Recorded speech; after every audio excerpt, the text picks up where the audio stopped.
Hello, my name's Rob, and welcome to the Uncut Network, the podcast in which we talk about actors, directors, and genres on a rotating schedule. But because this is the end of the year, or the beginning of the year, depending on when you listen to this, we have to do the one thing that every podcast under the sun does, and that's a review of the year. And to do that, I am joined by Kat. Hello there. Hey. And Naomi. Hello. How's Christmas been for you both? How are you both doing? Yeah, good. Relaxed. Nice. Caught up with lots of films.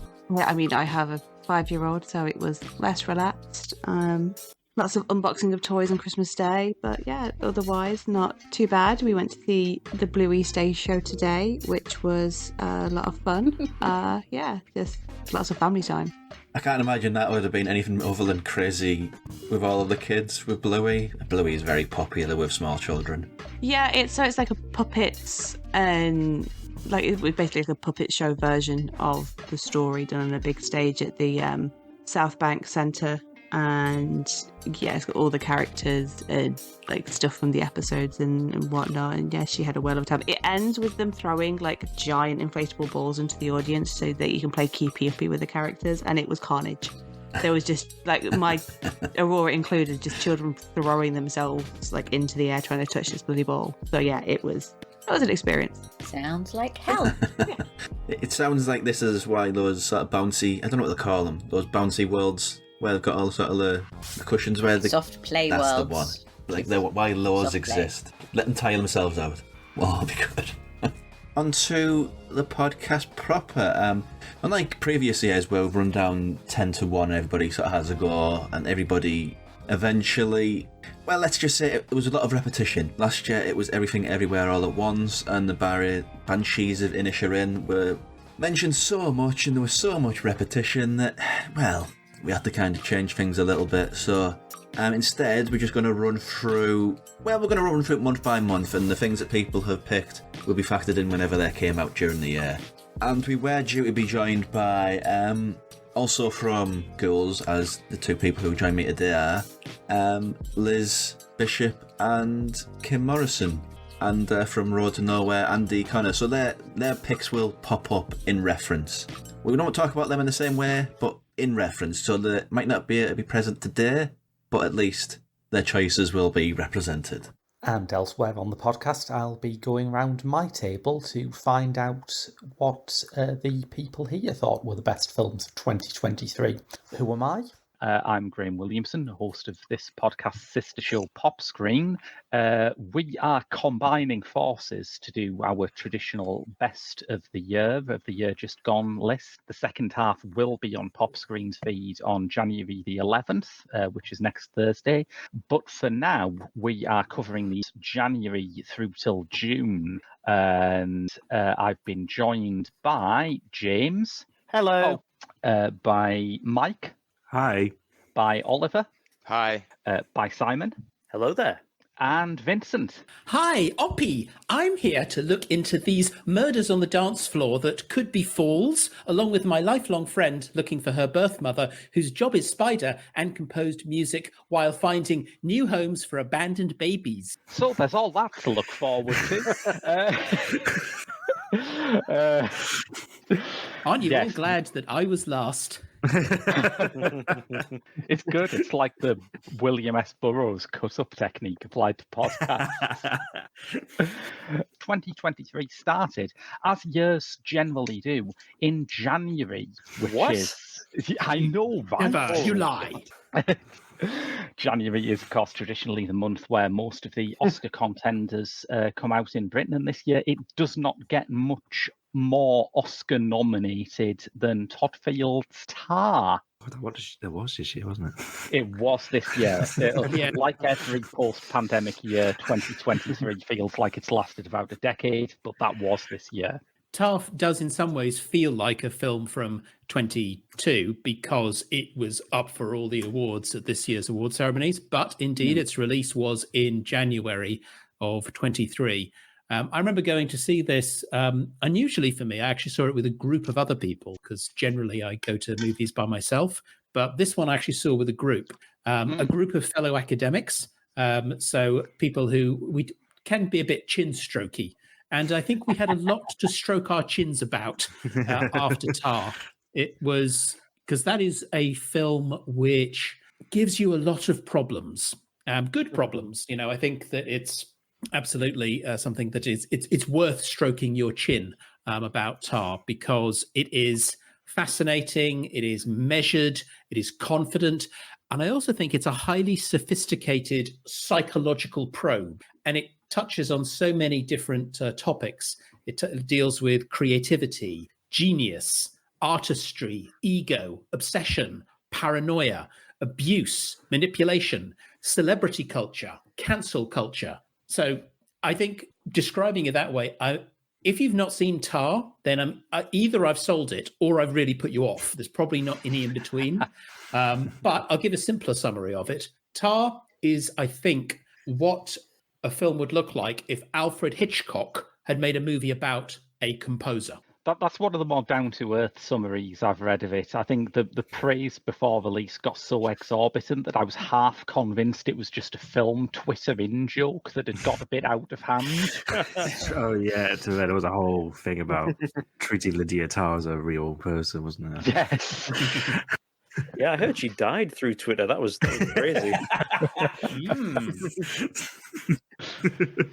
I would compare it more to Kubrick than Hitchcock, personally. But I would say this too.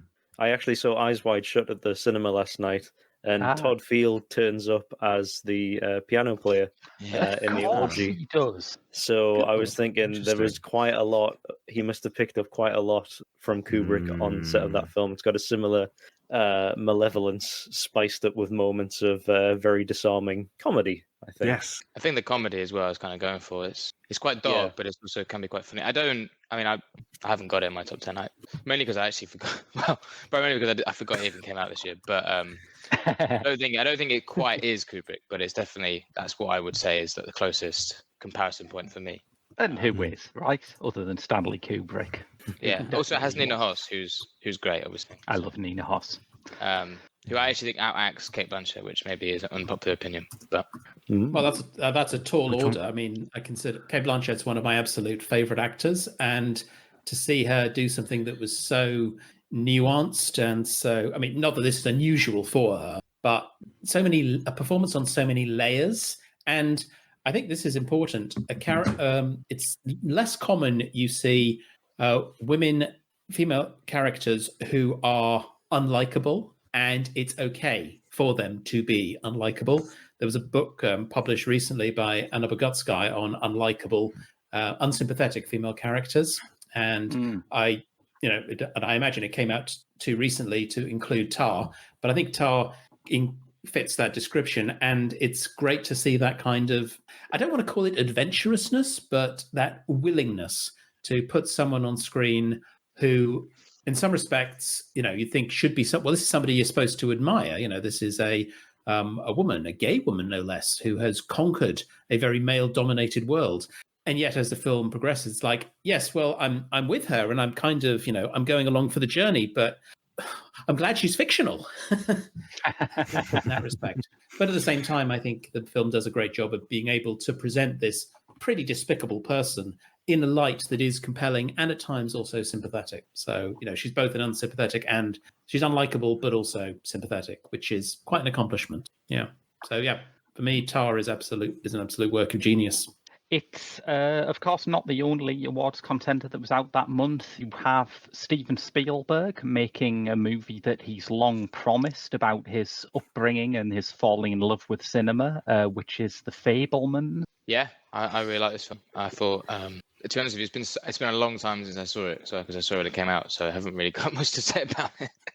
But I just remember really liking it. So, and yeah, I mean that's it. I mean, I don't know.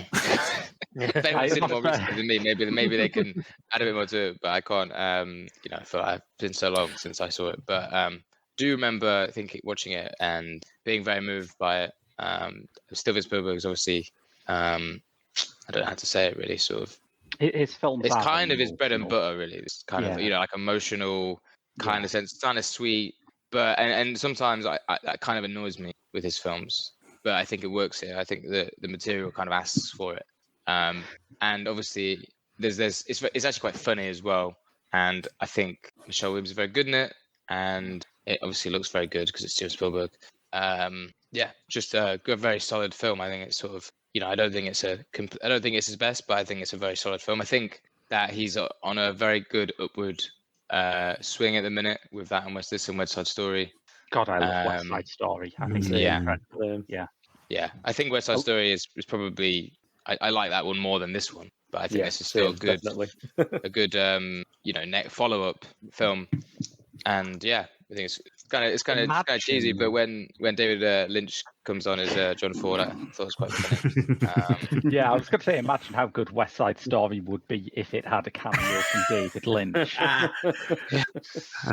Just as Riff. Yes. Would David Lynch be dancing though? Hopefully, yes. Of course. I hope so. Imagine he's like a Christopher Walken style dancer. Like, I was a little more mixed on the Fabelmans. I certainly enjoyed the Fabelmans as well. I thought it looked gorgeous. I found it in some ways quite enchanting, and it was putting, creativity, passion, and pain, and the tension between them on screen. And it had this sense of this sort of the messiness of life. And it's very much a film that is in love with cinema. Now, I remember watching this, and there were various points that, because I know certain aspects of Spielberg's life, there were points that came up in the movie, and I was like, oh, that. And I'm wondering, was that the feeling other people had if you happen to know the aspects of Spielberg's biography? It's like, yeah, I get it. Yeah, nice.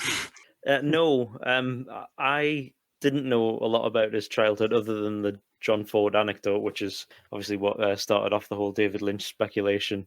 Because when he was doing the John Ford story in an interview, he was basically doing an impression of David Lynch. But no, I felt, I don't know, there was something quite unassuming about it and a little inconsequential, and I think that's why I didn't completely love it. I felt like it was a bit of a mix between like a sort of superhero origin story for Steven Spielberg, and then also kind of this weirdly deeply guilty thing that he might have broken up his parents' marriage with. So there was a lot going on there for me, but I just never really kind of fully got invested in it as emotionally as quite a lot of people did. I felt like it was a bit sort of a mix, like a weird mix between patting himself on the back and then whipping himself. So I don't really know where I land on it entirely, but I did love the David Lynch cameo, which is, feels like it's from a completely different film, but I also don't really have a problem with that. I quite like the Fabelmans. So I thought it was a touching love letter to Spielberg's parents. He was a child of divorce. I don't know if anyone knew that from his films, but I think Don't say. And it also captured his passion for filmmaking, the wonderful love of cinema. I can be a sucker for that kind of thing sometimes. And I was especially blown away by a moment where a realization through film editing, which how many films can you say hinge a key moment on edit, which I quite enjoyed. And yes, the Lynch cameo was easily a high point, and particularly when he's like, no, shoot it from the top or bottom. In the middle is fucking boring. And then the final shot just proves that, really. Yeah, absolutely. No, I really liked it.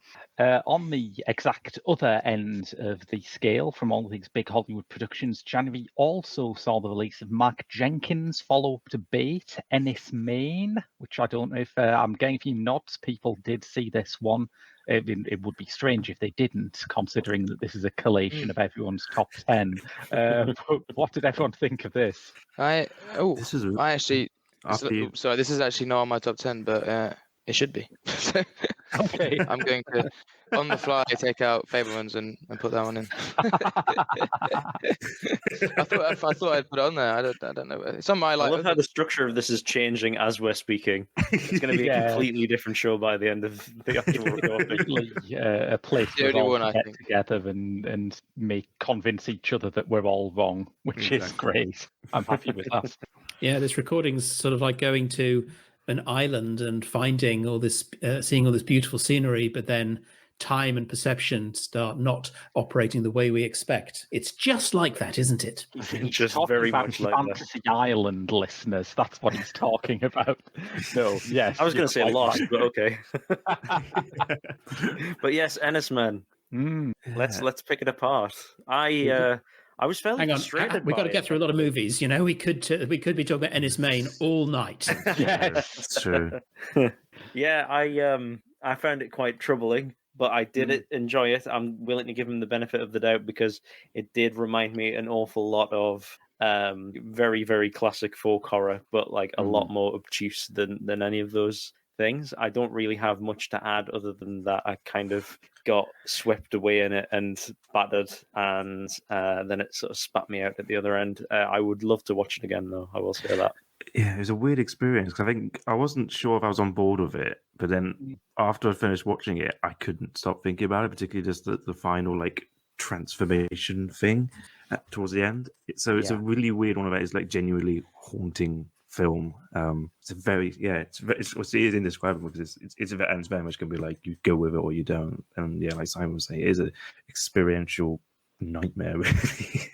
Even though nothing that horrific really happens, but it's just as a sort of experience, it's just very strange and odd. I saw this on release day, and surprisingly, was very busy. Yeah. My Lots screening of was people packed walked too. out. Yeah, Lots of mine was as people well, walked actually. out. I think there was 7 people. And then I thought about it because like, why was it like this? Why did people walk out of this? And then I watched the trailer and realized that the trailer makes it look like a very conventional horror film. It does. And I was wondering if maybe people came thinking they were getting like The Wicker Man, and they've actually got, I don't know what I'd really compare it to, but something like a Nicholas Rogue film or something like that, and they've kind of gone, fuck That's this. good. Doesn't make any sense. Yeah. But I really of- loved it. Really loved it. Speaking of The Wicker Man, did you notice that the film actually ends on the day that Sergeant Howie is burned in The Wicker Man? Oh, the exact day, isn't it? 'Cause The it's set in exact day, yeah. 73. Yeah. Interesting. Good Lord. It's a prequel. And I had a little bit of a reshuffle because this is a re-record for technical reasons, and I imagine nobody's heard of this, and it's also very accurately titled. It's called January, it's from January, and it's the first movie that I want to talk about. And again, Go for it. I've never heard of it, so I'm intrigued. Tell me more.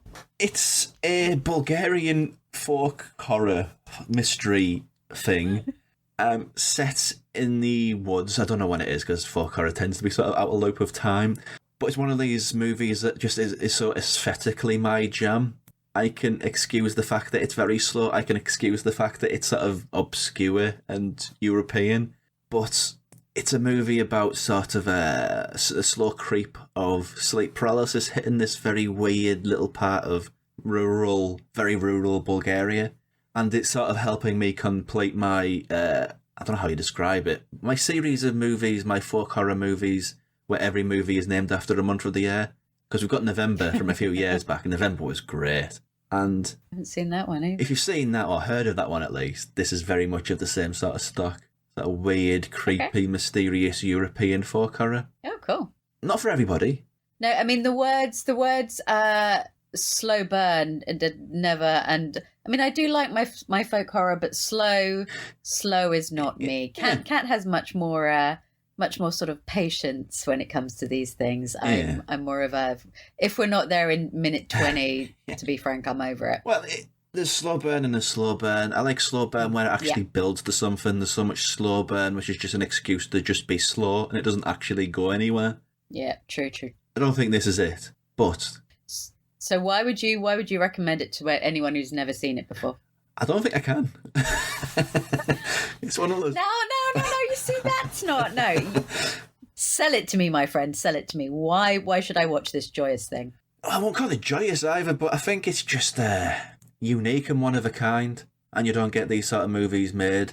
One of the things that I really bothers me about British cinema is we've got all of this sort of historical land and all of these like fables and folk stories, and all we do is make movies. This will pop up later in one of my picks, by the way. This sort of idea.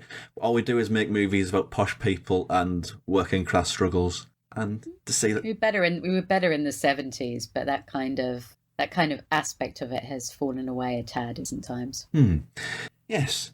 Closing the month off on a similarly independent scale, we've got another film that isn't quite horror, but is certainly very unnerving. We've got Ali Abbasi's follow-up to Border, Holy Spider. Which is, I think, an absolute masterpiece.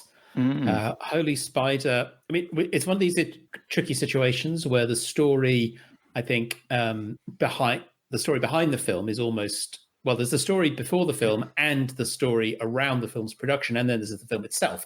And they're all kind of equally fascinating in that the director and star have been, because of the film, were effectively banished and sentenced to, and certainly it may have been sentenced to death, but certainly given a very severe judgment against them by the Iranian government. And therefore, cannot go back to Iran.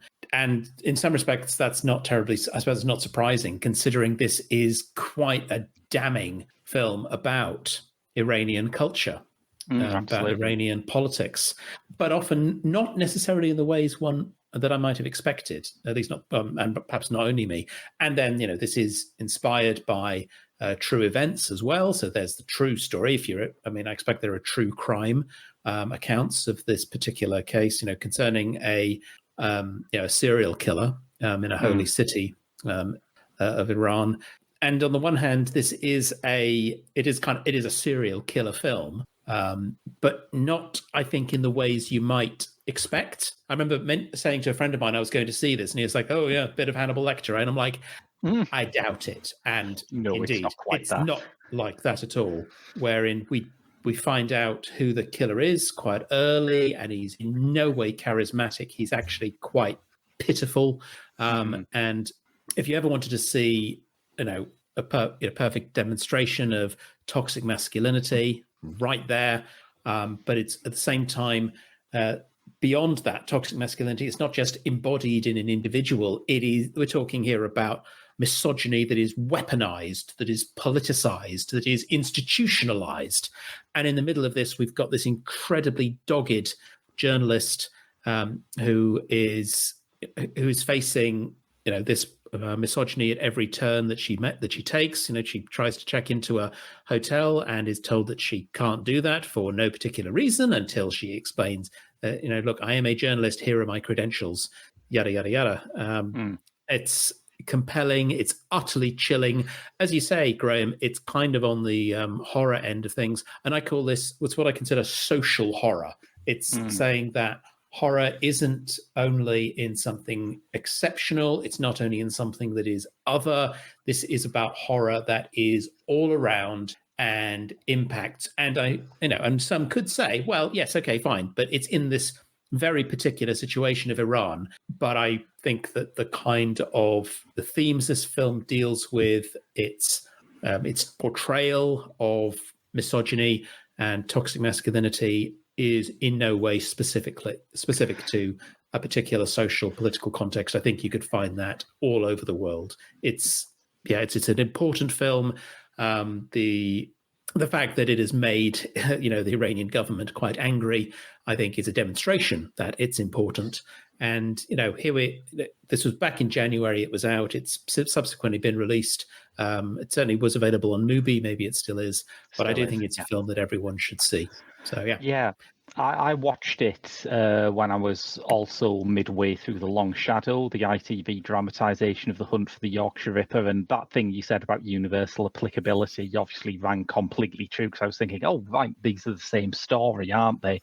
I must admit, I did think that the journalist character was a little underwritten, but Zara El-Ebrahimi is really great in that role, and it does a lot to paper over what I thought was a slight weakness in the writing there. Yeah, fair comment. I still need to see it, but I would love Same. to. If you weren't sure about seeing it or not, have I sold it to you? Oh, aye, 100%. Yeah.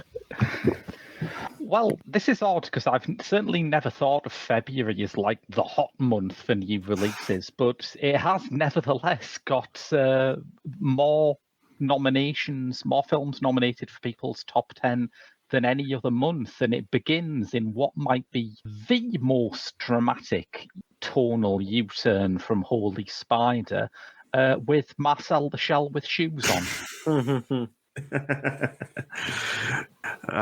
It's just a delightful film. It's it's such a great. It's probably like a great tonic for something like Only Spider.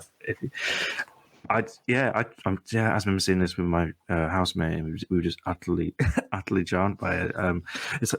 And it's again much sadder than you expect it to be, and I think it's got great vocal performance from Jenny Slate and Isabel Rossellini, as well as the maternal figure. It's a hell of a duo. It's a duo we never knew we needed. There's many things in it that shouldn't really work, but I think it's just so, I don't know, I just found it so utterly charming that I just completely fell for it. I loved it. Did anyone else see that one? Missed it. If you want to pick me up, if you want a nice sort of little comfort movie, it's a good one. It's a family friendly one, actually. I think it was PG. I think it was, yes. Yeah, which is interesting because you wouldn't consider it a family film because it's touching on sort of quite sad, deep material and sort of like grown up material in a sense. But yeah. And also it's A24, who were not known for their family favourites, are they? No, for sure. What really helps with it is that, yes, it touches on some difficult subjects, but it does it through Marcel's innocent point of view. It makes him accessible to more ages than that subject matter can traditionally be. Plus, it also helps that there's such charming whimsy, like when Marcel plays an uncooked piece of pasta like a trombone. yeah, there's so much inventive stuff of how Marcel gets around the house, and lots of jokes made for like him in a hamster ball. It's just, it makes me want to watch it again now. I'm going to see it in the cinemas. It's just a lovely little film. Sticking on animated, family-friendly tip, albeit with some dark themes. This was also the month when Puss in Boots: The Last Wish came out, which I know is a favourite of someone here, although I've forgotten who. It's me. This made it onto my list, though. I can't say I was excited for the film. I mean, I lukewarm at best on the first Puss in Boots, but this film blew me away. I would call it the Top Gun Maverick of animated films. Whoa. And I just thought it was so real talk. I just thought it was so wonderful how it dealt with that. There was a gorgeous animated style, which invoked anime and felt influenced by Into the Spider-Verse, and it had a wonderful sense of humor. Like, there's a running joke involving an Jiminy Cricket-style ethical bug on a hopeless mission to make the villains see good. And then it had interesting themes about mortality, family, and like how we deal with the past. And I can't say enough how much this blew me away more than I expected. And you know what? I now actually care for another Shrek film. So well done, DreamWorks. It's coming. Is it actually? I think so. Yeah. Oh gosh. Let's double check, but I'm pretty sure. No, it's a strange thing. I seem to be the outlier when it comes to opinions on Puss in Boots: The Last Wish, and I wish I liked it as much as others like James did, but it did not really work for me. I found it intermittently amusing and often quite laboured. It looked stunning. I absolutely agree. What it did in terms of different animation styles was really striking, and it had interesting ideas of family, friendship, mortality, and so on. But for whatever reason, it just did not quite work for me. So I should probably give it another go. Maybe I'll enjoy it more on a second viewing. Well, we could go straight from this to a film that Vincent did enjoy more, which is Hirokazu Korieda's new film, Broker. Ooh. Well, since you asked so nicely, why not? Yes.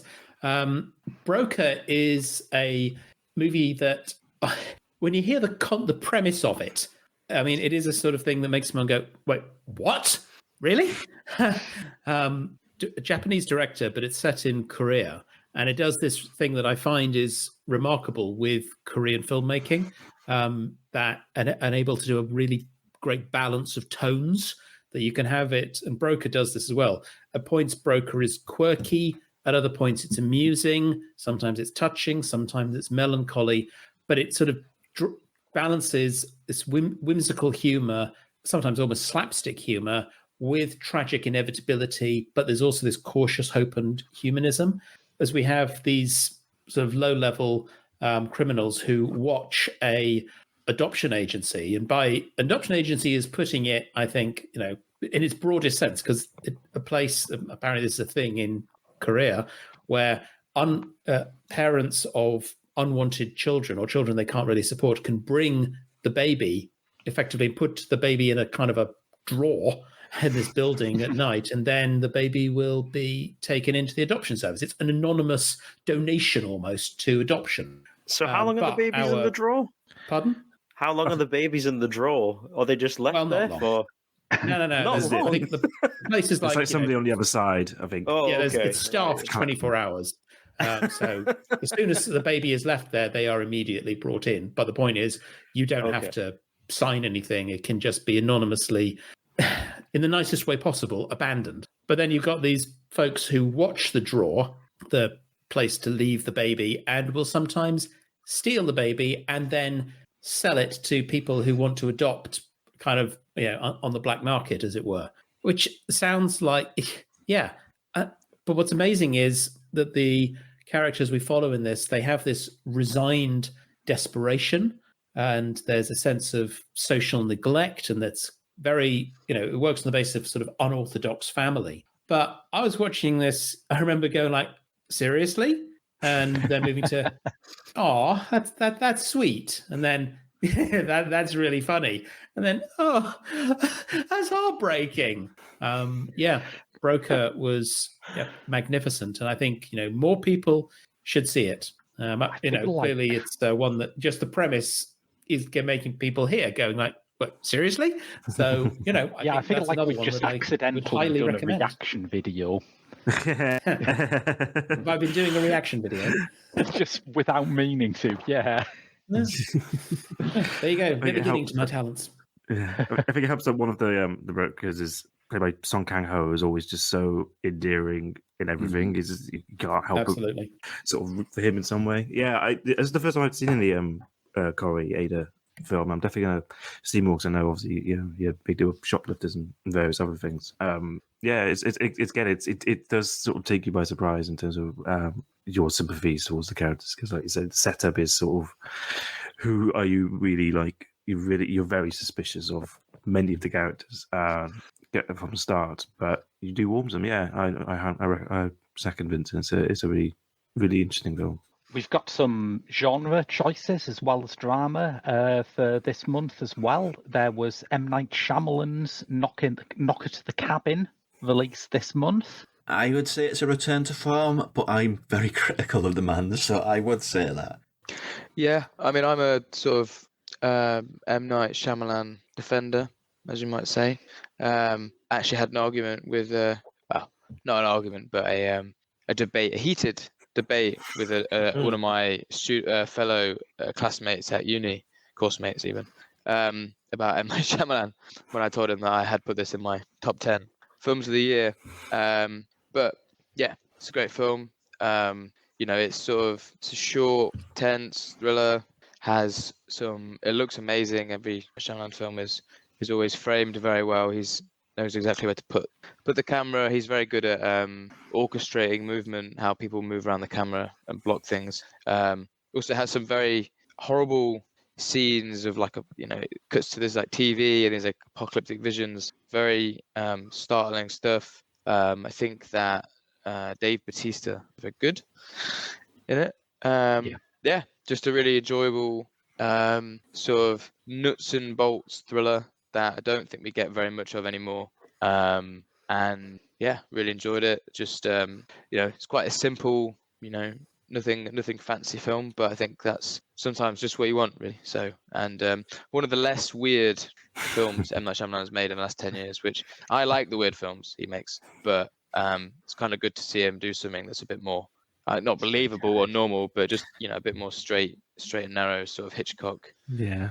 More influenced by sort of Hitchcock and early 2000s, late 90s thrillers. So Yeah, more It's so accessible. straightforward that it's not even really got a twist either. So it's I quite liked it too. It probably might be my favorite Shyamalan film. I've never out and out loved any of his films, but I thought this one was definitely the most solid one that I've seen in quite a long time. I didn't think it was as fun as Old, but I certainly thought it was a better film. I've got a lot of time for Knock at the Cabin. I didn't love it. It's good. It's got good acting. I feel like it's one of those films where if you are either incredibly left-wing or incredibly right-wing, you're going to come out of it feeling like your preferences have been met. It was the sort of film that, you could take it whichever way you wanted. I think, as always, Dave Bautista is extraordinary. I think he's become one of the best character actors of our times, which is surprising, really. I don't think anyone would have expected, as a former wrestler, for him to be anywhere near as exceptionally good as he is. And I liked, it's Jonathan Groff, isn't it? Yes. Am I making that up? Yes, no, it's Jonathan Groff.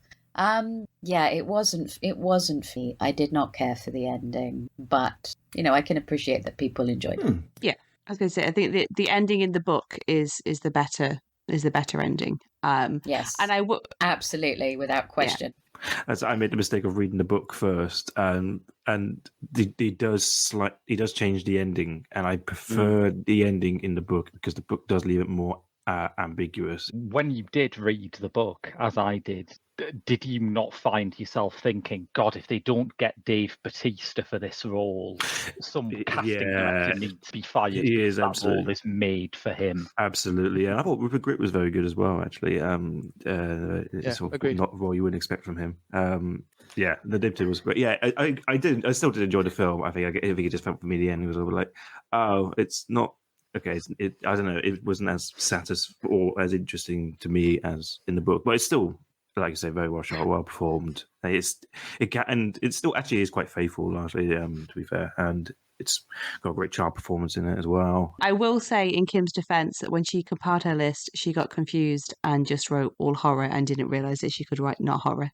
So it potentially might not have been in her whole 10. Yeah. I feel like we should explain why Kim's choices are all going to be scary. There's some strange choices later on, but that's fine. It's a personal choice. Let's just say that it's not like one of these. It's not like the matter-of-fact absolute best of the year. It's our favourites, and that's different. That's absolutely different. Oh yeah, definitely, absolutely. One thing that I found particularly impressive about Knock at the Cabin is it managed to be both intensely intimate and ominously apocalyptic, which is an interesting thing to pull off. And if I had a criticism of it, it would be right at the end, kind of clarifying what's been going on. So it sounds as though I would have preferred the ending of the book myself. But to do that kind of blend of home invasion and disaster film, I think is, Shyamalan did good. Yes, with Knock at the Cabin, I think. I'd let him in. Yes, I quite like this one. And I just wanted to say that I thought it was quite tense, but the one thing this film has left an impression on me with is someone said Dave Bautista looks like a more hench Bob Hoskins, and now I can't unsee that. Oh, God. I'm always going to see that now whenever I look at the guy. They should have cast him as Mario. That would have been actually terrific. Oh my God. It's a me, Mario. I'd watch it. Is this the first film we've mentioned that all of us have seen? Oh, I haven't seen this. Okay. Graham. Let him decide. Sort that out. But he has read the book, so... Yeah. Yes, that's nothing. He's halfway there. Halfway there. Simon, you've actually got a film on this list. I believe it's yours that I'd never heard of, let alone seen. You've got Next Exit. Me? Next Exit? Did you? That's mine. Oh, that's yours. There you James. go. Take it away, James. Thank you very much. Apologies. No, Next Exit was a film which I caught Fright Fest last year, and it just sideswiped me at the beginning of my second day and left me in as an emotional wreck. So it actually got a UK release this year, and I revisited it, and it's still pretty powerful. I mean, for those who don't know, it's a world where ghosts are proven to exist. So a doctor played by Karen Gillan unveils a scientific study into the afterlife, but it requires volunteers who will commit painless suicide. So then you've got two volunteers played by Rahul Kohli and Katie Parker, and they have to share a rental car as they travel across the country to their final destination. And it's quite a heartbreaking and heartfelt and pretty humorous film about this new world where ghosts exist and the different reactions to such life-changing news. And it highlights the importance of forged connections as you've got these two leads who grapple with their final days that they're counting down. And they choose to embrace life in that time frame. And it's a film I felt had no artifice. It had emotional beats which I felt were really earned. And it treats viewers like they're an additional passenger in a rental car. And it's directed by Mally Elfman, who is the daughter of Danny Elfman. And I thought it was an exceptional and life-affirming work. And it also has a message that no matter how much the past may hurt, a brighter future is achievable. And it just really blew me away. And I wasn't going to pass up the chance to talk about it. Sounds terrific, actually. I can't believe I haven't heard of that one either. No, I got a review of it. Yeah, for a first feature as well. It's like an existential road trip movie. It's got a central pairing in the middle. Rahul Kohli is just unbelievably charismatic in everything.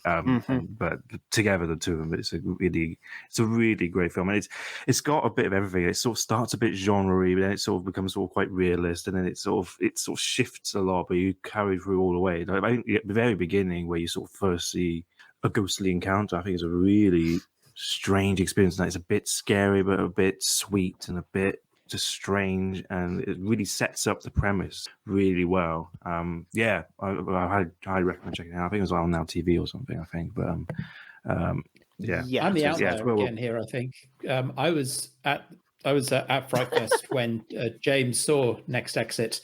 I didn't see it then. I saw it for the first time earlier this year, and I have to confess, I thought it was fine. But it was okay. I found it a bit shaky. Having said that, I did think it was delicate, nuanced, and emotional, and does give a nice, weird comparison, I guess, with Puss in Boots: The Last Wish. It does deal with, aspects of connection and reasons to live. And The Last Wish, it didn't entirely work for me, but yeah, I do think it's an interesting film. Definitely worth a look. So again, we brought this to your attention, Graham. I hope you check it out. Absolutely, yeah, and we can keep this going because I've decided I'm not going to ascribe these to any particular person anymore. I should have put the names of everyone who've nominated these things in my notes, but it's too late now. But someone out there has nominated a film called Unrest, and I don't have a clue what Unrest is. That was me. Take it away. I might be the only one who's seen this. I don't know if it's a particularly big film. It's a movie release. It's a Swiss film by a new director.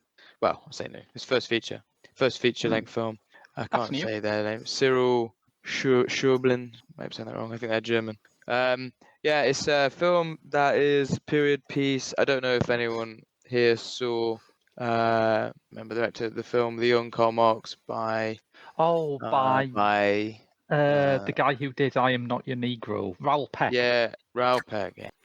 I really love that film. It's kind of similar in the sense that it's a biopic, sort of a biopic about a old left-wing figure. The main central character is Peter Kropotkin, anarchist. That centers around his visit to Switzerland in the 1870s, which is where he found and met a group of watchmakers, radical watchmakers, who are in sort of not really doing anything other than just sort of being radical. I don't know, striking and sending letters to other unions around the world.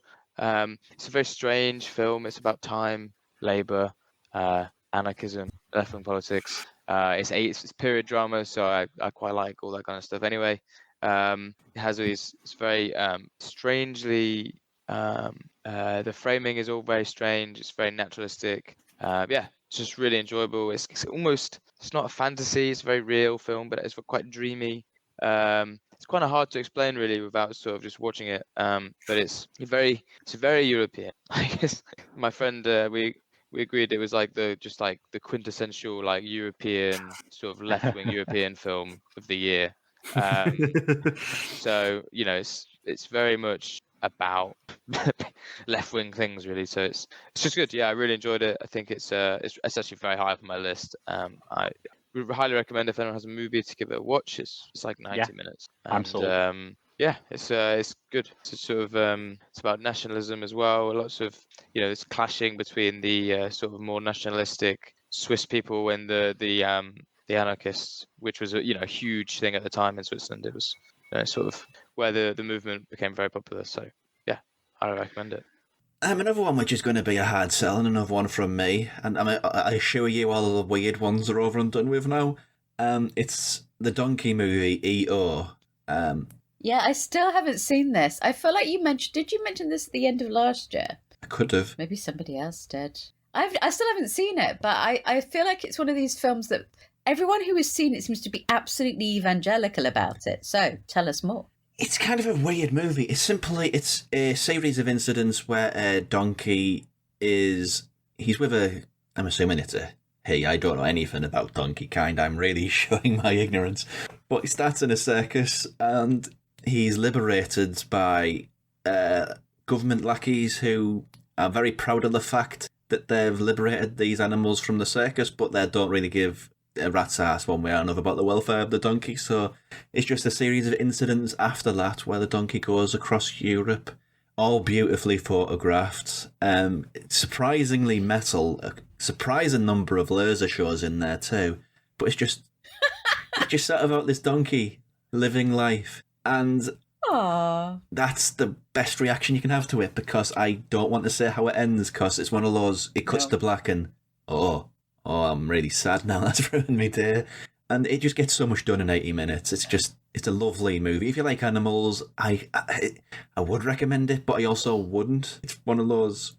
Is it like Okja? Am I going to be temporarily vegetarian for a week? No, it's not like Okja. No. Good. I mean, donkeys are adorable creatures, so it'll help if you already believe that.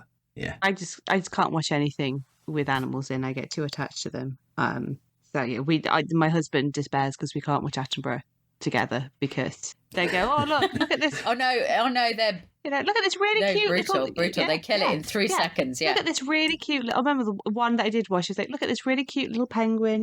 He's just been born, and that his parents haven't returned. He will starve if he doesn't eat in the next 2 hours. And then we could intervene, but we actually can't intervene. So yeah, it's not for me. I'm delighted to see we've got something that I can actually talk about next, because this is an entry on my list that I know at least someone else here shares. It's Laura Poitras's latest film, All the Beauty and the Bloodshed. Yeah, this really knocked me for six when I saw it. It feels always pretentious when you talk about a film that's like essential, vital, like important, but like this really is. It's to do with the Sackler family, who I don't know a huge amount about, who effectively were this, I guess, conglomeration who marketed. Well, they've got their money through marketing Valium, and then have since gone to other sort of opioid drugs, and which resulted in a lot of deaths. And probably most people recognize their names from their association with numerous art galleries. They funded a lot of art galleries like the Met and the Guggenheim and the National Portrait Gallery. And so this film is about that, but it's also sort of a biopic about Nan Golding, who was his photographer, who was working at the time and had suffered drug addiction because of these opioids as well. So it's about her life as well, but it's also about art as protest. So you're seeing these protests in a few years ago of them trying to remove the Sackler names from these museums, and for them to actually sort of take some sort of ownerships for the deaths that they caused. And it's just absolutely riveting, because it's dealing with all these themes, but you don't really feel lost or overwhelmed. It's very skillfully done, and Nan Golding is, as a figure, just as a person, is just so what a hero. Yeah, absolutely fascinating, just leading the charge on this. And this is extraordinary seeing, I think, of when the Sackler family finally have to listen to the witness testimonies of people who lost people because of their drugs, and it's a really strangely horrifying scene to see these corporate people having to listen to the real world impacts and seemingly giving no expression. And it's very hard to read of like, are they even taking this in? Who is this for? It's got a lot in it. And, yeah, it's on iPlayer at the moment, and so no one's got any excuse not to watch it.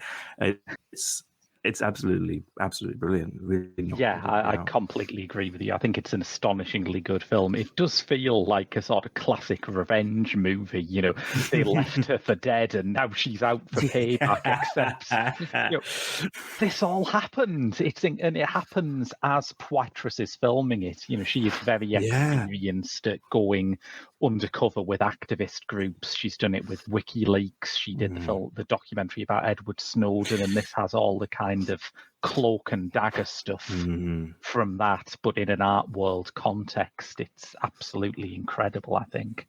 Yes, Citizens of War is also very good as well. Yes. We should round off this month then with some men talking about women talking.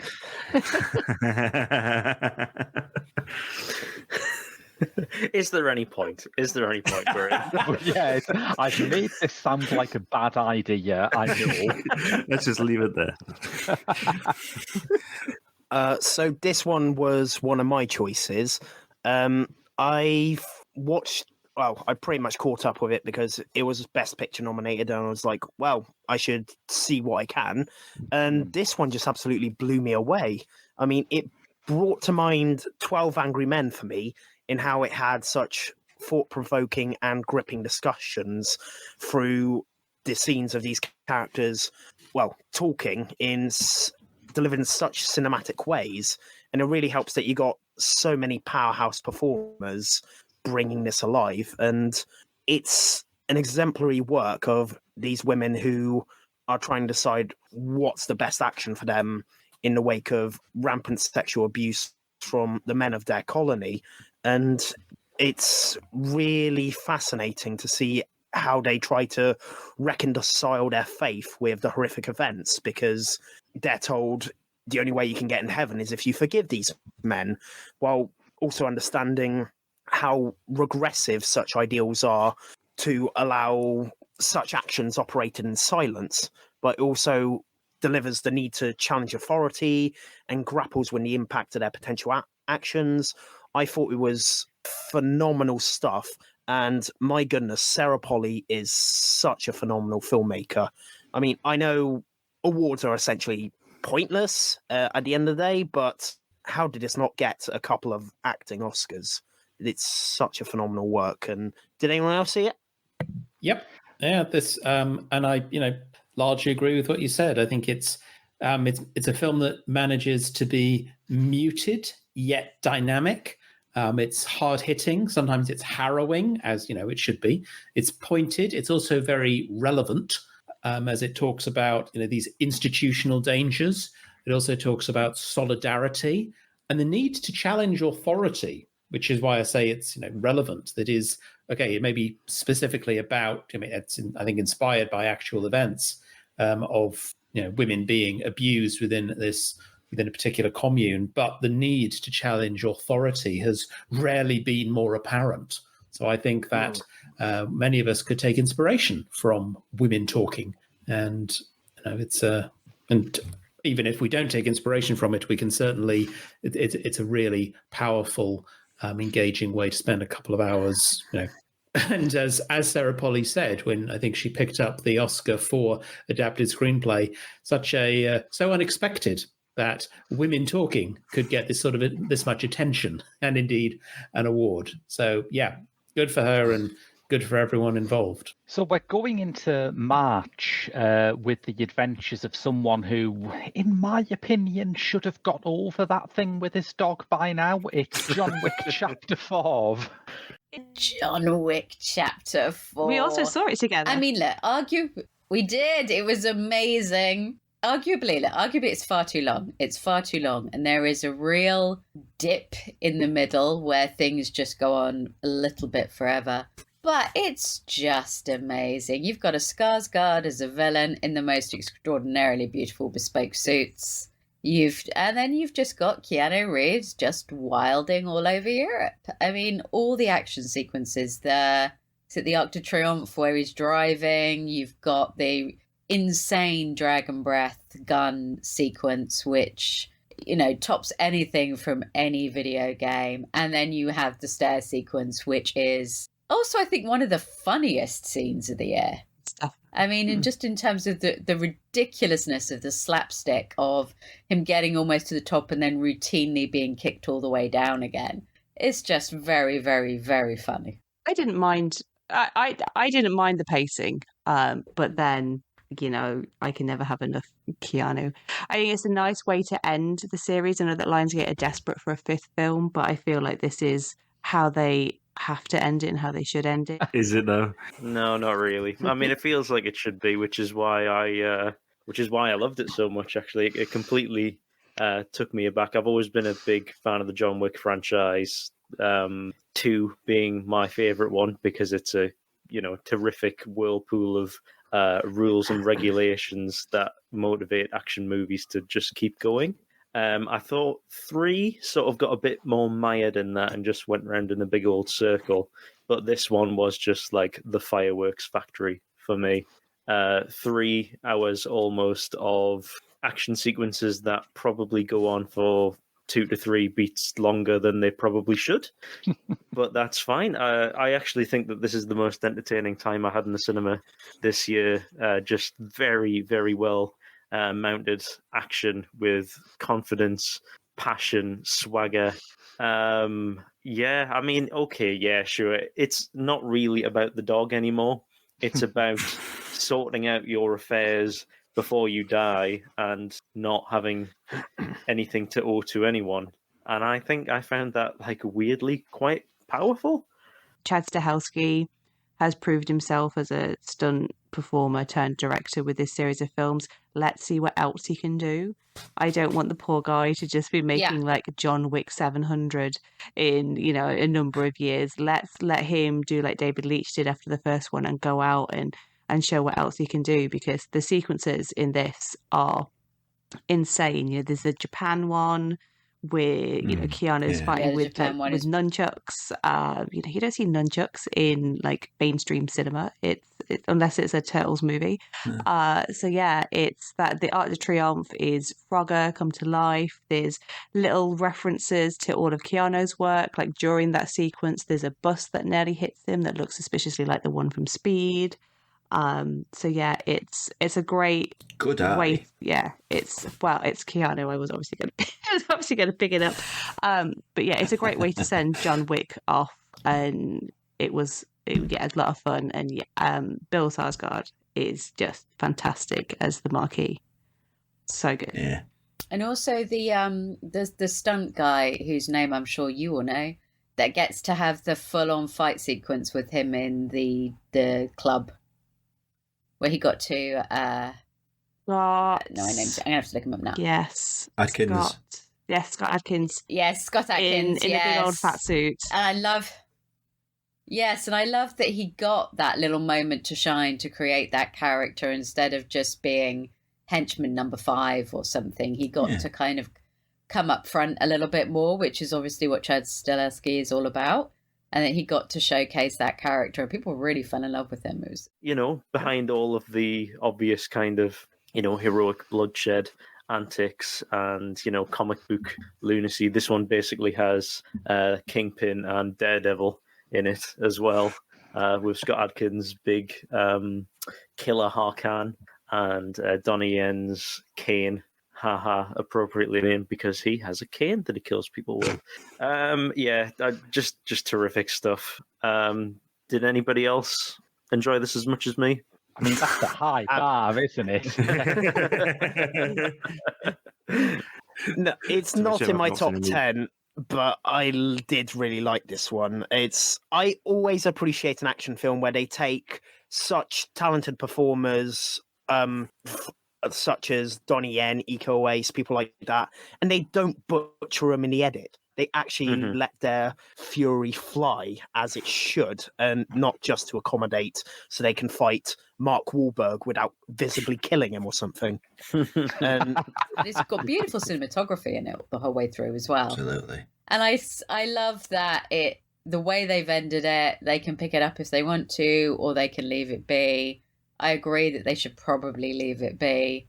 The spin-off series didn't do tremendously well. Terrible. I think it's a good place to just gently leave it before it becomes a sort of a pale shadow of itself. But it definitely went out in style. It shines brightly for a short time rather than fade out into Yes, definitely. whatever nonsense. I just think physically Keanu probably can't do another one also as well. He does take a kicking in this one, especially. Yeah. I thought it was pretty damn good. And you know what? Best use of stairs in a film I've seen all year. Oh, incredible stuff. The gag that ends that stair sequence as well, it was one of the hardest laughs that I've had out of this year. It's not the funniest film I've seen this year, because that would be a bit strange, but definitely one of the hardest laughs that I've had, certainly. Fair enough. Yeah. Keeping it with the action, but at a completely different end of the spectrum, is probably one of the biggest shock of the years. Dungeons and Dragons, I should say. I love that film so much. So yes, Dungeons and Dragons. Best Chris Pine. Yes. Appearing in this very silly, very fun. It's written and directed by John Francis Daley and Jonathan Goldstein, who did one of my favourite films of all time, Game Night, which is superb. Yeah. They also did the quite underrated a Vacation remake, which is very silly, not that good, but has some incredibly surreal moments in it. And John Francis Daley was also Sweets in Bones for years as well, before they unceremoniously wrote him out. But yeah, it's Dungeons and Dragons. It's just huge fun. You've got Chris Pine and Michelle Rodriguez as a sort of he was a good guy, and then he turns to petty theft after his wife unceremoniously dies in a unfortunate let's provide motivation for the hero incident. But then they raise this little girl together, and it's adorable. And then we've got Hugh Grant in his much more fun in his villain mode as somebody who basically screws them over. And then the plot starts with them effectively escaping from prison and getting back to his daughter. And my only real interaction with Dungeons and Dragons was one day when I went to a local meetup and came back with a screaming migraine. I did watch the show as a kid. I'm fairly sure I'd be useless in it. One of the reasons that I love it so much is that one of the characters is so spectacularly useless. They have this moment where he's like, so you're going to listen to me and don't go on the bridge. And now he's already stepped on the bridge, because that's precisely what I would do too. Let's just do this. Let's not listen to, the careful plan. You've got Reggie, the gentleman from Bridgerton, as the world's most po-faced paladin, who is very, very funny. And I love it. Hugh Grant is spectacular in it. He's just very foppishly evil and utterly unapologetic about it. Chris Pine is funny, and he sings, and he's very, very charming. It has a surprise cameo that goes surprisingly hard. It doesn't need to at all. It's a little one-off thing from someone you wouldn't expect to be in it, which I won't spoil if you haven't seen it. But there isn't a throwaway thing at all. It's like some real heart to it. And I liked that the Chris Pine and Michelle Rodriguez's characters didn't fall in love and get together, because it's not like that. That's not the bonds of their relationship. And I mean, it didn't do well, sadly. I know it's on Paramount Plus. It was sort of one of these films That's a shame. It's almost, well, I feel like now we're almost producing films just for content, really. This had a minimal theatrical window, and it keeps being pictured in all the duds of the year rounds up, which is a real shame, because it's good. It's really good. It's really good. Yeah. It's really good. It's really sweet. It's very, very funny. It's on Paramount Plus. I don't know how many people have that. Again, I feel like that doesn't... I mean, we've just basically reinvented the concept of basic cable, and that we're now all paying so much money for individual streamers. It's insanity. Yeah. But It is good. And if people are listening, I would definitely urge them to go grab it and check it out, because it's one of those films that I feel like it kind of came into the cinemas and then died without much fanfare. It's just released at that kind of time of year when people didn't necessarily, it didn't have much of a marketing campaign. Well, it had Chris Pine laughing at memes, which he seems to enjoy enormously. But yeah, it was huge fun, and it's such a lovely couple of hours of entertainment. Yeah. And Hugh Grant is just feeling himself now he gets to be bad. He's definitely better than when he was being all foppish and charming. Now he's just foppish and charming and incredibly evil. Yeah. And I love that for him. And yes, the ending's all a little bit pew pew pew CGI nonsense, but it does have Pine anchoring every single second of it. Yeah. And just made me sad that we're probably not going to get another Star Trek with him, really, which is a pity. Because I think he is phenomenal. Less fun is Kat's first pure pick. Infinity Pool, also from March. Fun. It's, there's happy people in it for some of it. So Infinity Pool is the third film from Brandon, son of David Cronenberg. So he did Antiviral and Possessor. Infinity Pool it's very different, but has explores a lot of the same themes of like identity and the class divide. And it's basically, we've got another Skarsgård, this time Alex. He goes on holiday to this like really posh place on an island where you can't leave. Basically, if you leave the confines of this really nice place, you're going to get like killed. And he meets Mia Goth's character, and she takes them on an excursion. Somebody ends up dead. They end up in trouble with the police, and then things get really weird, and we're into body horror territory. And it's a lot of film. There's a lot that should be saved for viewing. I think there was two versions of this film because America doesn't like sex in films, so they had a cut and uncut version, and the Brits, we were afforded the uncut version, so I would make sure that you check out that if you want to see full Skarsgård, I think would be the way to phrase it. But it's just like Mia Goth is just living her best life, just screaming manically at poor Alex for a long time. I mean, I love her, but I will be honest, she did slightly irritate me during this. I mean, look, you can't go wrong with a Skarsgård in a dog collar. There is no wrong there. I met him for about 30 seconds at Tribeca when he was there to promote another film he was in this year, which is Michael Shannon's directorial debut.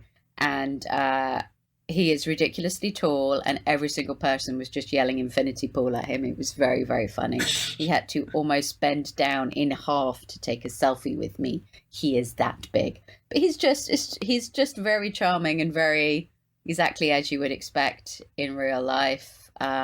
I want to see the pics that he sent Brandon Cronenberg to get a certain prosthetic made. That was very entertaining.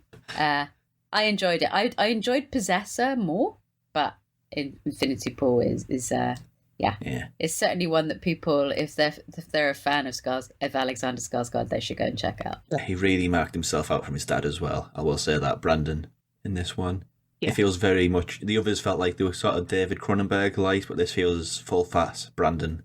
I also think in a weird way this is his most accessible film, because I think that Antiviral and Possessor both go really hard on, especially Possessor, on like the sort of the sci-fi angles and inside other bodies and other brains and things, and I think that can be a lot for a casual viewer, whereas I think Infinity Pool, they can, even if they don't fully engage and understand what's happening beneath the surface, they can enjoy Mia Goth being silly and Skarsgård in a dog collar. So I kind of feel like in an odd way it is still accessible.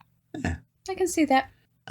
Keeping the Mia Goth connection going is a pick that I shared with Andy, and one of the, probably there's a lot of examples that don't make the list, but it's one of the few that do. It was released last year, a lot of lists last year, only came out, I think March this year. So we really got a delay on that one. But Ty West's Pearl. It's so wild with the list because I feel like that's so ancient now, and yet it was literally just out this year. Yeah. It's crazy how things get so delayed here. I loved it. It's a great movie. Seeing it, it's basically the prequel to the character who starred in the Ty West's original of this trilogy. I don't know what he's calling this trilogy, so it's just the Pearl trilogy, I guess. I think they call it the Maxine trilogy. I think it's all focused around Maxine. But it's about the antagonist of the first movie and her backstory, Pearl. So we're talking sort of post-war era, lots of repressed small town themes. Themes have been looking after aging and ailing parents, and her sort of coming out and finding herself, which includes a lot of extracurricular activities, I guess, in cornrows and murdering people. It's just more of a psychosexual John Waters movie than a straight down the line slasher. And I don't really like slashers. I like something with a little. Just to clarify on that, it's just the kind of formulaic. There's not much to them, but this, I think, it's got some sort of thought going into what's happening and who the characters are. Well, it's all coloured like a golden Hollywood film. I mean, the entire colour palette is stolen very purposefully from The Wizard of Oz, and she has all the various different, very bright outfits. You've got the iconic, beautiful red dress that she wears. You've got, obviously, the I was going to be a star sequence, which, you know, is going to be featured in drag routines for years to come. I think, has the projectionist just become Clark Kent? Yes. I think he has, yes. So the projectionist who is in it for a brief time and very foolishly enters Pearl's ambit is the new Clark Kent, chosen by James Gunn. He's great. I mean, he doesn't make much of... Nobody really makes much of sort of impression here apart from her. Absolutely. It is entirely centered around Mia Goth. I think X is the superior movie. That's fine. I think it's much more interesting, but I think Pearl is great, and I love that they just kind of sprung it on. Oh, by the way, you enjoyed X. Oh, we've already filmed this. Please enjoy. It's a pretty great 1-2 punch, which is putting a lot of the pressure on Maxine, which is coming out later this year. Well, next year, I should say. Sorry. Yeah, but Maxine's got all of it going for it. So what will it be? It'll be like late 70s, early 80s. 80s, yeah. 80s set. Yeah, I mean, it's the cast list is off the chain, and I am sure that Mia Goth, as Kat said earlier, will be living her very best life. So it will be great to watch. So I've never been that much of a Ty West fan previously. X got me a little bit further, and then I saw Pearl, and I thought, yeah, fair play, this is fantastic, and literally everything I'd heard about Mia Goth's performance was completely true, I thought. Yeah, I think I preferred this to X. I was not that fan of X. I think the Mia Goth co-wrote the script as well. I think helps a lot. I think I prefer the performance in Infinity Pool just because that was a more entertaining performance. But this is arguably a better one. Someone had to do it. I wake up during the night and that's sometimes what? Where is she? Oh, so much fun. But Pearl it's a really solid sort of melodrama. It's not that much of a horror, but it's got a bit of horror in, I guess, towards the end. And I'm hyped for Maxine, so I guess that's got a cap or something. I enjoyed Pearl immensely. I remember seeing one description of it, maybe it was even from the director, that it's like Carrie meets the Texas Chainsaw Massacre meets the Wizard of Oz. I think that sums it up quite nicely. It's knowing, it's sly, it's gory, it's witty.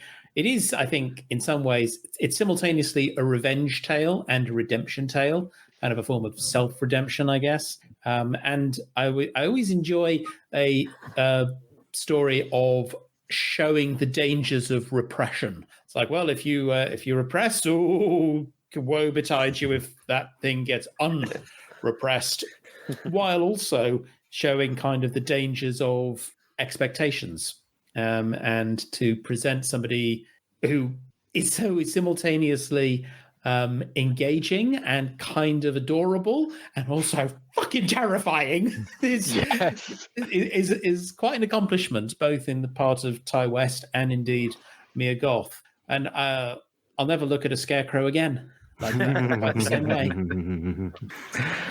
Am I crazy for being in the X camp rather than the Pearl camp?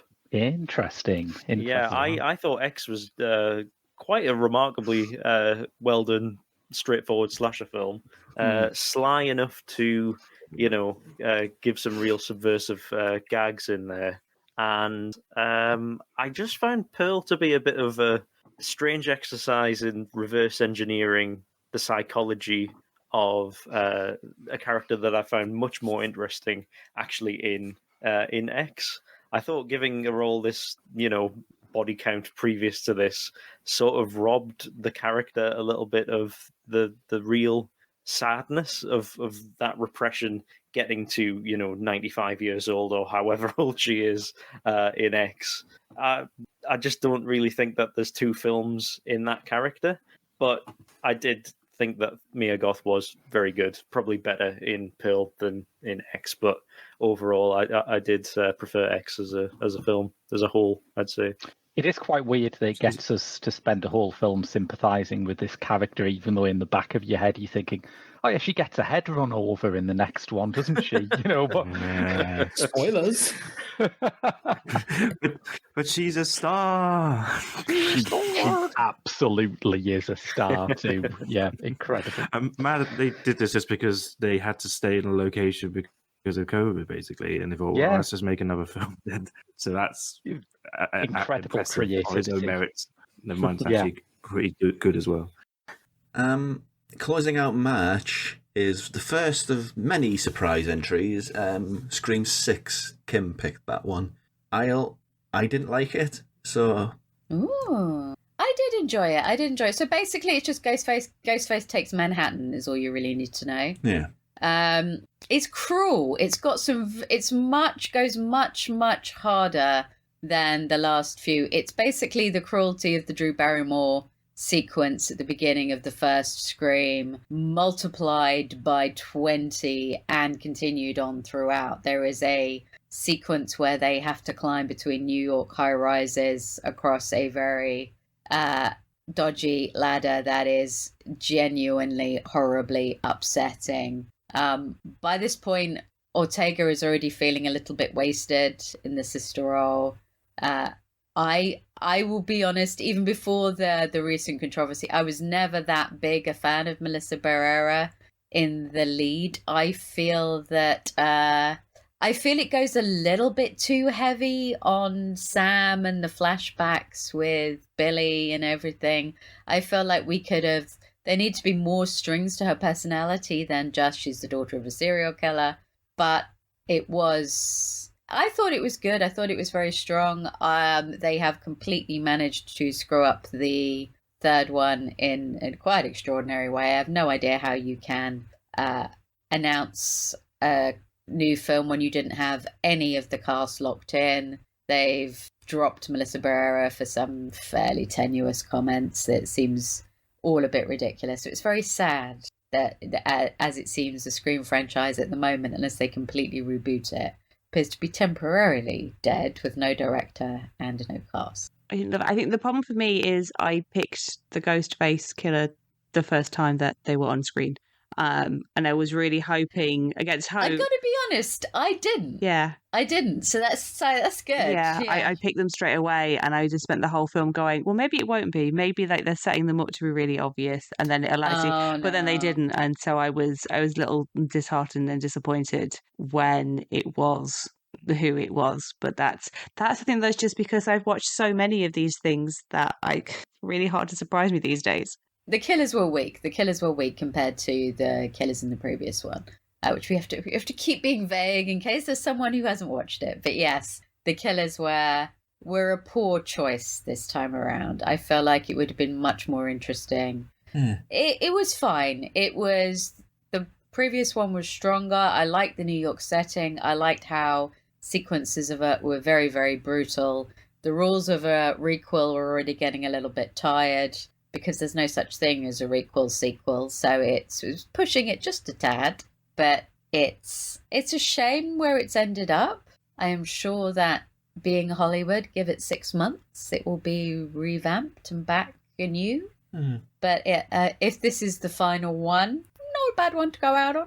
Certainly not terrible, but perhaps not as strong as Scream 5. Yeah. Moving into April, this was one of Liz's picks. The screen life stroke found footage, however you want to define it, Missing. I'm really sorry I haven't seen it. I have. This is go for So it. it's the sort of follow-up in a way to Searching.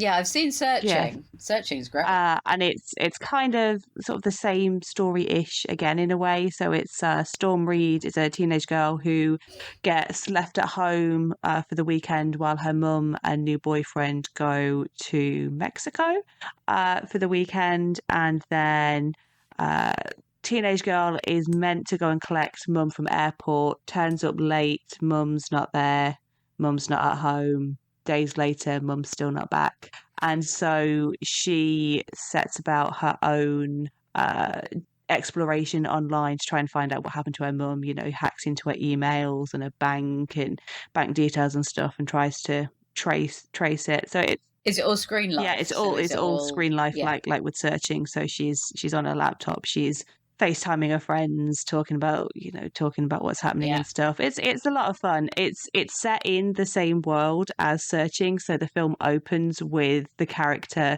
watching a Netflix documentary about the story of Searching, which is a nice way to tie them together. And yeah, it's a really easy sort of like popcorn film. It's a nice easy watch. Yes. Little less popcorn. Well, it is for horror fans, but it's one of these occasions, the next movie, where horror fans went, that's pretty cool, and people who aren't seasoned horror fans went, oh my god, that's disgusting. That film's sick filth. And that's Evil Dead Rise, which took the violence even further than any previous Evil Dead had up to this point. I mean, I'm so cheerfully jaded that I don't actually recall it being tremendously violent. I think it's very good. I've heard the stance from non-horror fans, and this is just nihilistic nastiness, and I thought, really, okay. Yeah, so Evil Dead Rise has it's a lovely family in a property that is due to be demolished. There is an earthquake. And the son finds a series of recordings stashed away in what would have been a bank vault, which the property that they are living in has been built on top of. He then unwisely chooses to both play the recordings whilst looking at the book, which is, of course, the Necronomicon, and things go very, very badly. You have Bruce Campbell doing a very brief cameo on the recording as a priest, telling them to stop playing it. And then, yes, the little evil rises, and it takes over Alyssa Sutherland's character, who is the mother who very sadly dies in the lift and then comes back as the deadite version of herself. And it's fascinating. You've got this theme of motherhood throughout it and the perversion of motherhood, because her sister has just found out that she's pregnant and is furious about it. So you have the kind of the instincts there. You have the deadite mum performing this perversion of motherhood, and that the first thing she does is to go back into this very domestic scene of caring for the kids and providing them with lunch with the eggs and everything else, while simultaneously saying that she cannot wait to see what their insides look like. And it just gets bleaker from there. The crowd that doesn't like kids to be killed in horror movies probably shouldn't watch this one. Nope. Because it gets bleaker by the second. We have legs being grated with cheese graters. We have, skulls through, sort of great big spikes through the skull. It's pretty hardcore, and what I like is it's Lee Cronin, and there's a horrifying sense of dread in the cold open, which it then circles back to at the end, which is a completely different group of people vacationing at a lake, and we come full circle on that at the end. So you're already feeling this horrendous dread by the time we even focus on this lovely, sweet family all together enjoying kind of their last week in their apartment. And he keeps it quick, he keeps it taut, it's nasty, there's no flab anywhere.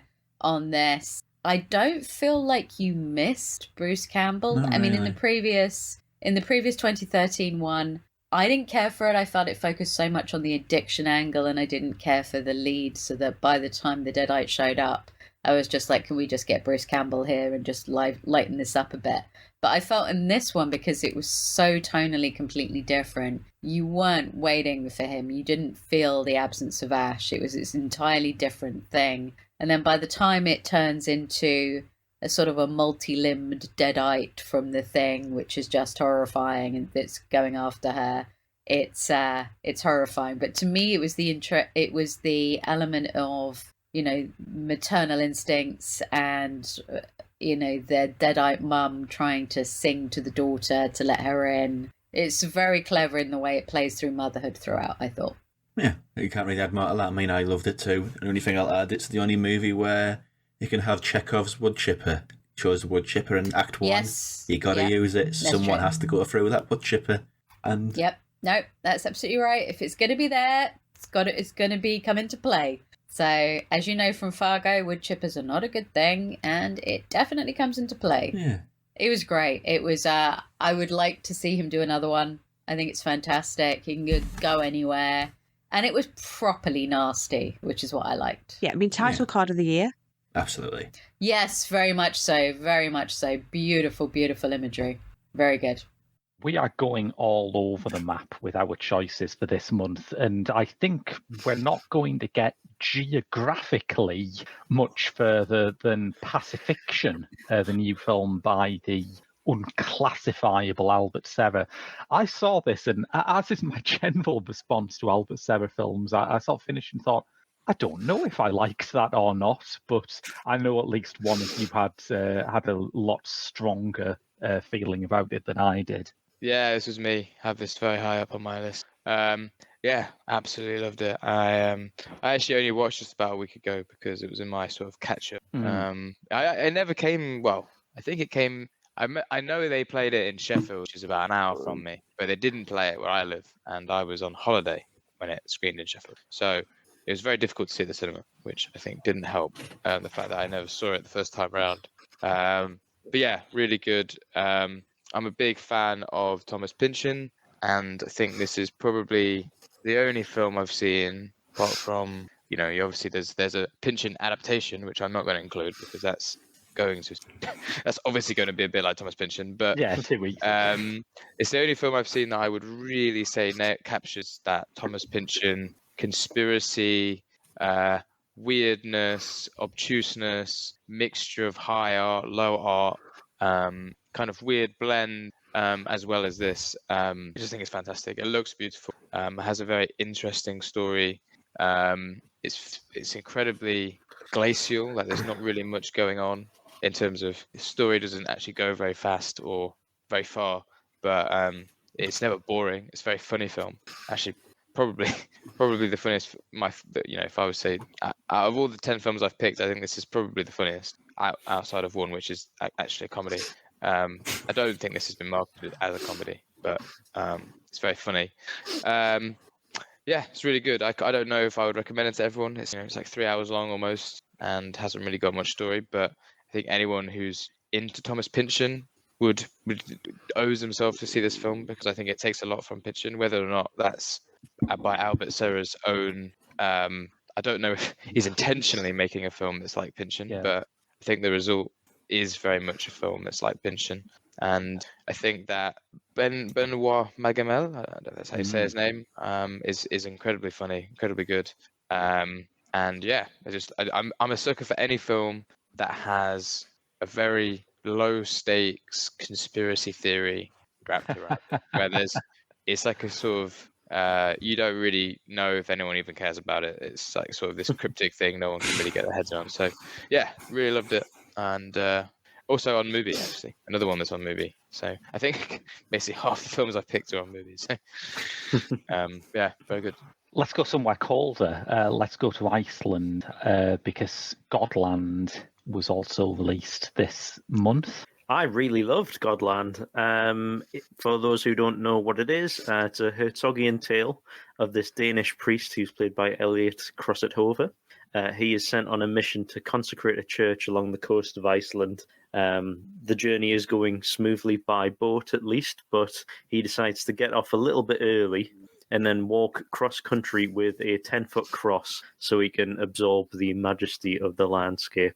Of course, things do go a little bit wrong once the winter sets in, much to the chagrin of his Icelandic guide Ragnar, who is played by the fantastic Ingvar E. Sigurdsson, who is the he-witch in The Northman.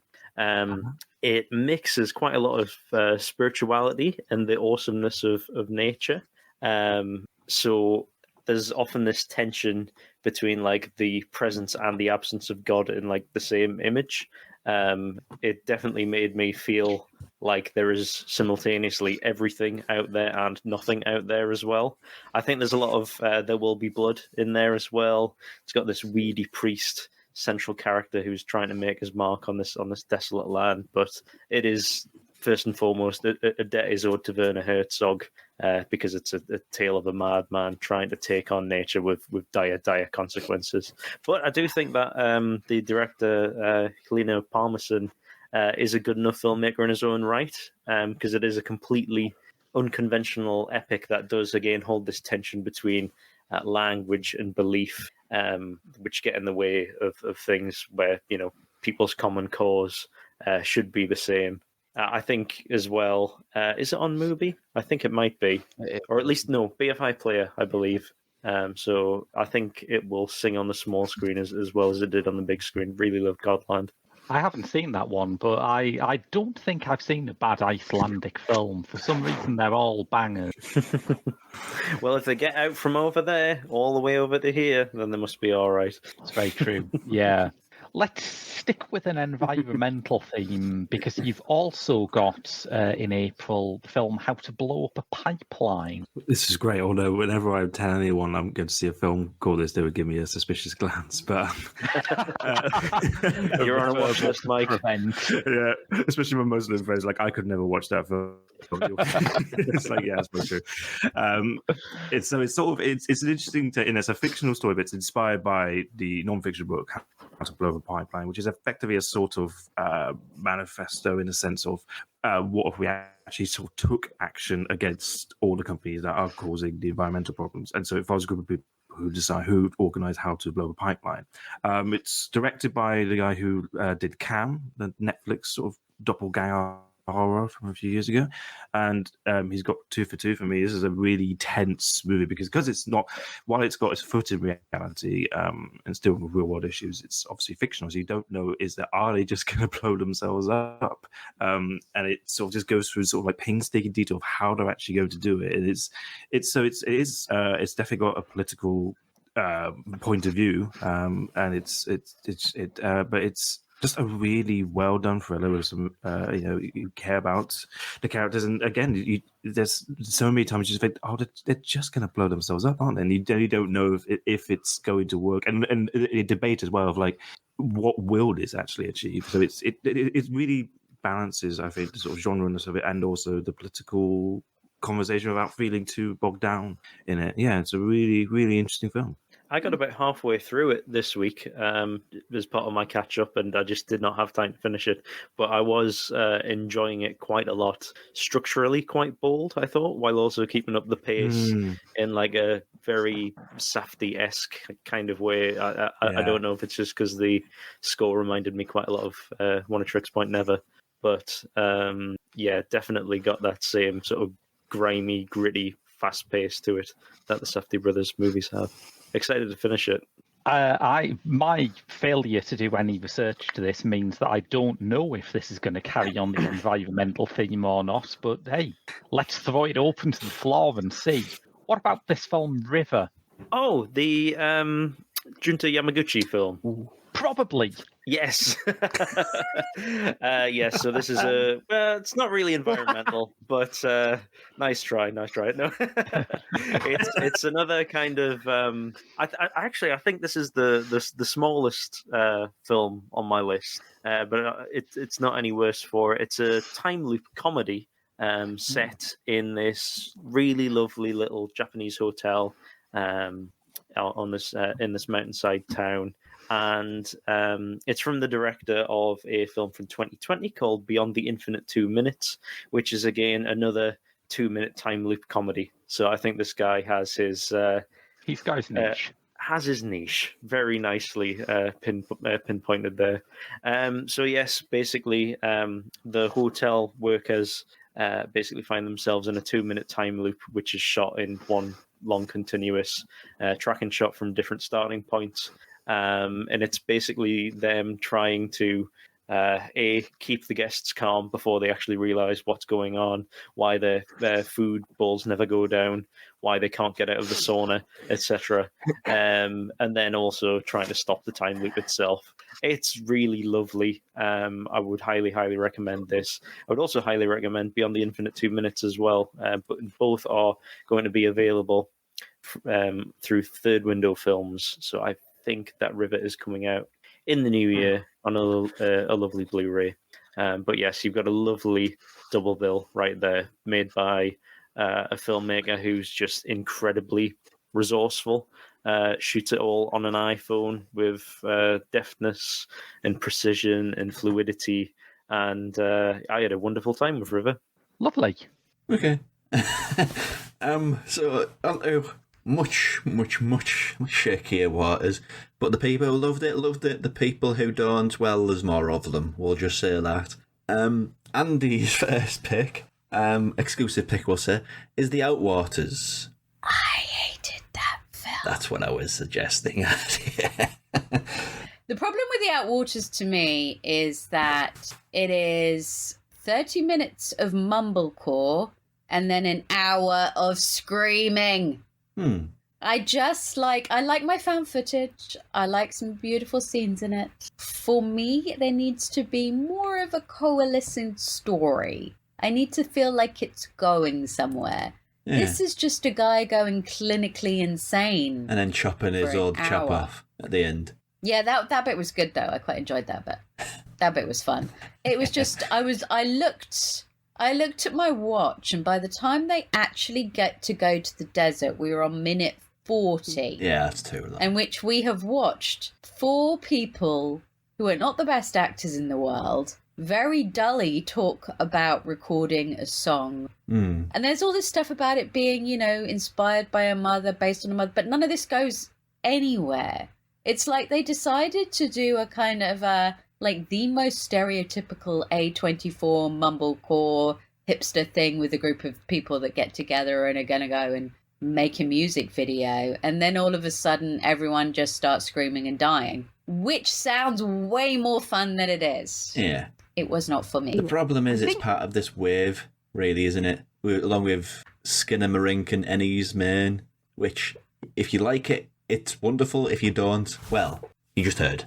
I don't have the patience. This is my problem. I don't like Skinamarink either. It bored me to tears. Yeah, I've said... Like those that love it. Yeah, I said before, my bathroom doesn't have a window, and I had to lock myself in with my phone on the outside of the bathroom door so that I could focus on the film in Skinamarink, because nothing happens. And I was like, well, my phone's right there. I could just text through this and pretend I've watched it. But I think Andy himself has a bit of a love-hate relationship with Outwaters, in that the first time he watched it, he hated it, but something about it compelled him to go and watch it another 2 times, and now by time 3, he's into it.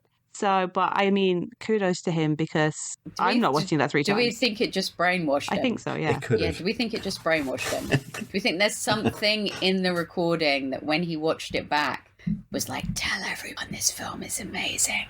because there is absolutely no way. I kept looking at my watch going, how is there still another 45 minutes to go? Yeah, I can see it's sort of weird and aloof and obscure, but I don't think any found footage... It's long too. No found footage It's movie long. should be over about 95, 100 minutes. No, it needs to be short and sharp. No, this is way too long.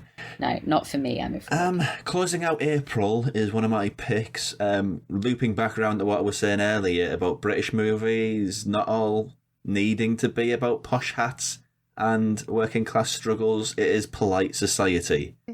Or, as I call it, what if Scott Pilgrim had any characters that I gave a shit about? That's an interesting description. It's very Edgar Wright indebted, but it's fortunate in that it is every bit as precise, as funny, and as committed to that particular thing that he finds funny, which is the clash between big genre spectacle and crap British suburbia. It's about two sisters in an Anglo-Pakistani family, one of whom wants to be a stunt woman, one of whom wants to be an artist. The latter decides that her career isn't going anywhere and should settle down and get married. The younger decides that the man she is engaged to marry is a total dickhead and probably evil, and she sets out to use her kung fu abilities to rescue him. And it's just fun. It's by I don't know the name of the director because I've got too many tabs open, and if I open another one my computer might melt down. So it's by the creator of We Are Lady Parts, a rightfully acclaimed sitcom on Channel 4. And what I like about this is it shows a Britain more diverse than our movies give the impression of, and it's also a really fun action movie which sort of comic bookifies events with its presentation, has a little bit of Edgar Wright in there. It's a sort of culture clash joke that never gets old, watching this kind of Hong Kong martial arts comedy style action play out in something that looks like it might be Surbiton.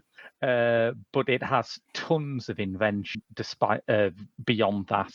There's a whole middle section where it becomes a heist movie. And I did think, is that a bit indulgent? Surely like 3 or 4 genres is enough for one movie. Nope, it keeps going for all of it. And Priya Kansara, who plays the lead, is an absolute star. She's funny, she's sympathetic, and she can do a flying, spinning roundhouse kick. What more do you need to be a movie star? And everybody's star. It's a star turn from everybody in this. I just had such a whale of a time watching Polite Society. Most fun I had at the movies. It's directed by Nida Manzoor. She's one to keep an eye out. She's very, very good. And Barack Obama just put it on his list. He did, yes. Which will... And that has on... It sounds silly, but that list has an awful lot of impact. So I haven't seen it. I've seen the trailer for it. I suspect that a lot of people will go out and find it now because people do tend to go out and find the films that he says he's enjoyed. That's really weird. And catch up on them. He's a tastemaker. That's quite nice. It is. It's like Oprah. If you land on his list, although God bless him, he did big up the 3 films that he's involved in, which includes the Apocalypse one which just landed on Netflix, which is not very good. But if you do land on his list, people go and seek them out.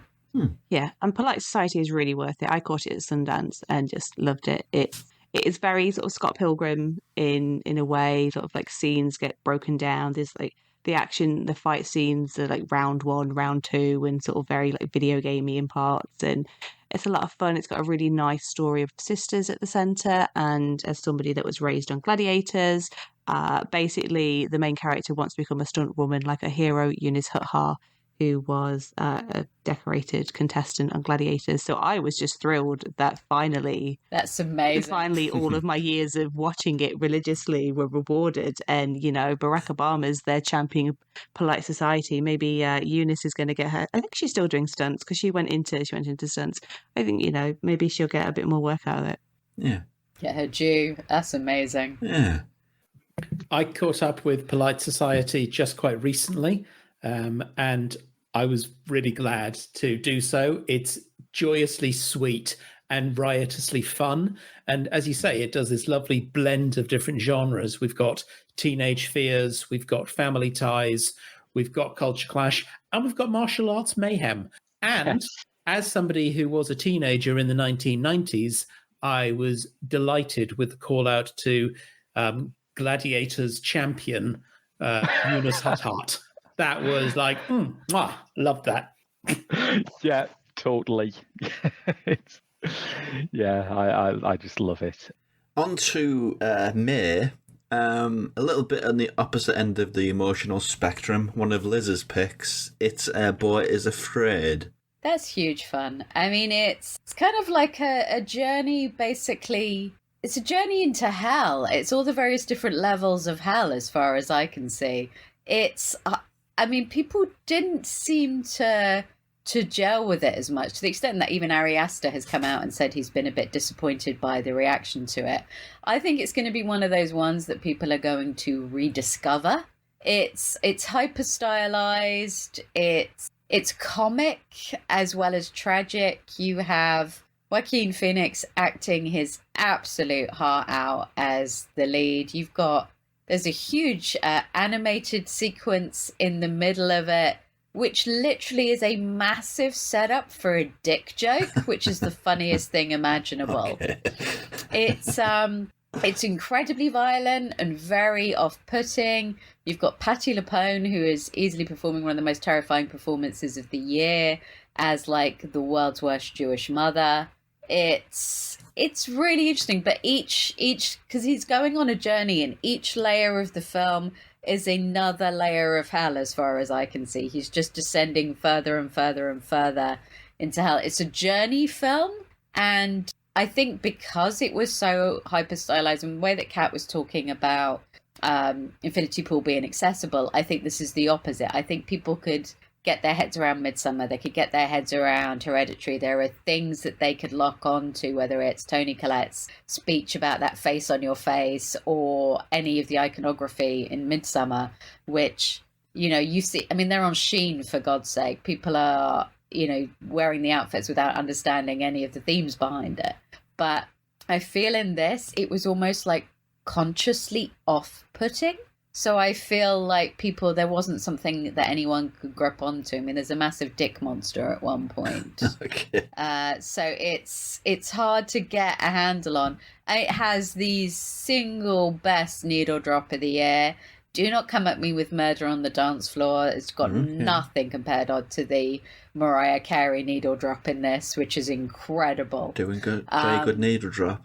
Yeah, it's great, but I feel like it was too long. Wasn't. It's very, very, very long, and I just feel it wasn't necessarily made for a cinema-going audience. I think it will find its life on streaming. I feel it will get a second wind. Yeah, this one, I thought I was going to hate it. I'm going to be honest, because I have not vibed with Ari Aster at all in the past. I found Hereditary quite dull.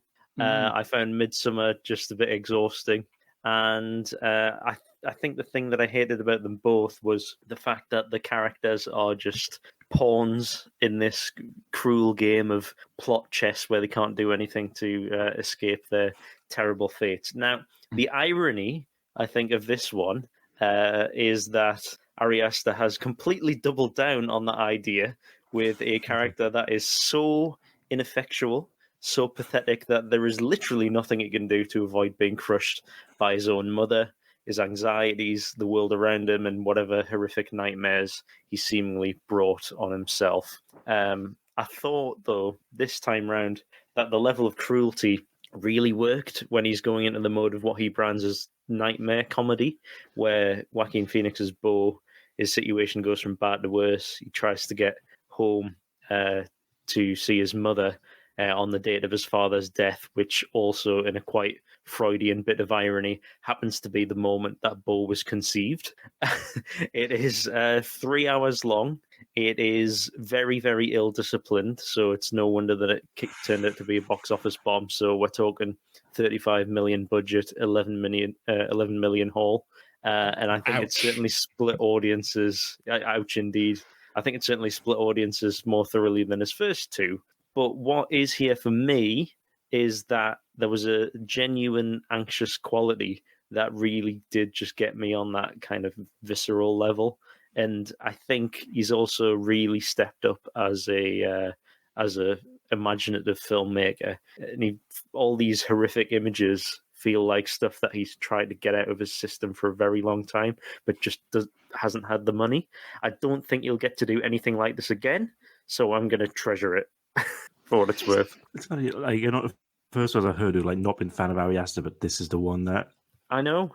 I honestly shocked myself. It does baffle me.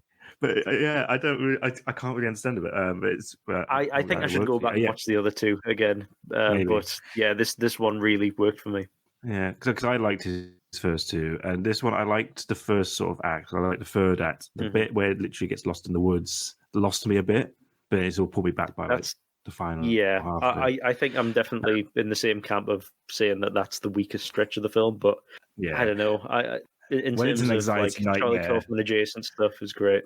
Yeah, there's a scene with like a girl and paint, which just just stressed me out to no end. And even like the whole thing of him just trying to get to a shop across the road. Yeah, all that stuff sad. Is just. The man above the bat as well was a really horrifying. Oh my god! Very simple image as well, but my bathroom is kind of built in a similar way as well, so I don't really like taking baths in there. Yeah, maybe the saddest in cinema, maybe. Yeah, so yeah, I think I liked most of it. Not enough to put like in the top 10, but it's definitely. I don't think again definitely one of the more stressful experiences in a good way. Absolutely.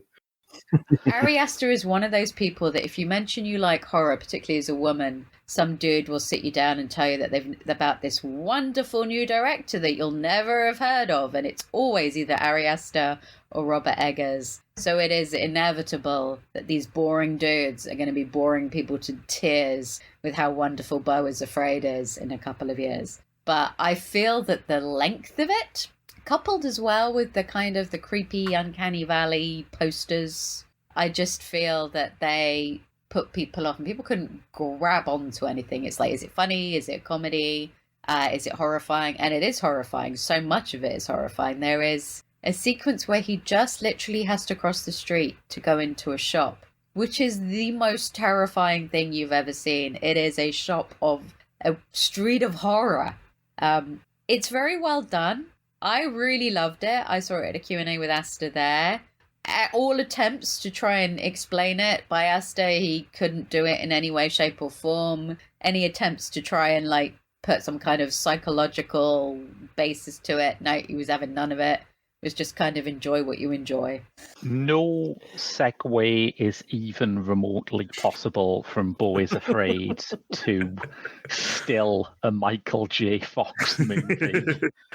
Yeah, I was surprised how many documentaries I had in my top 10, and this was one of them. It's a good habit to have.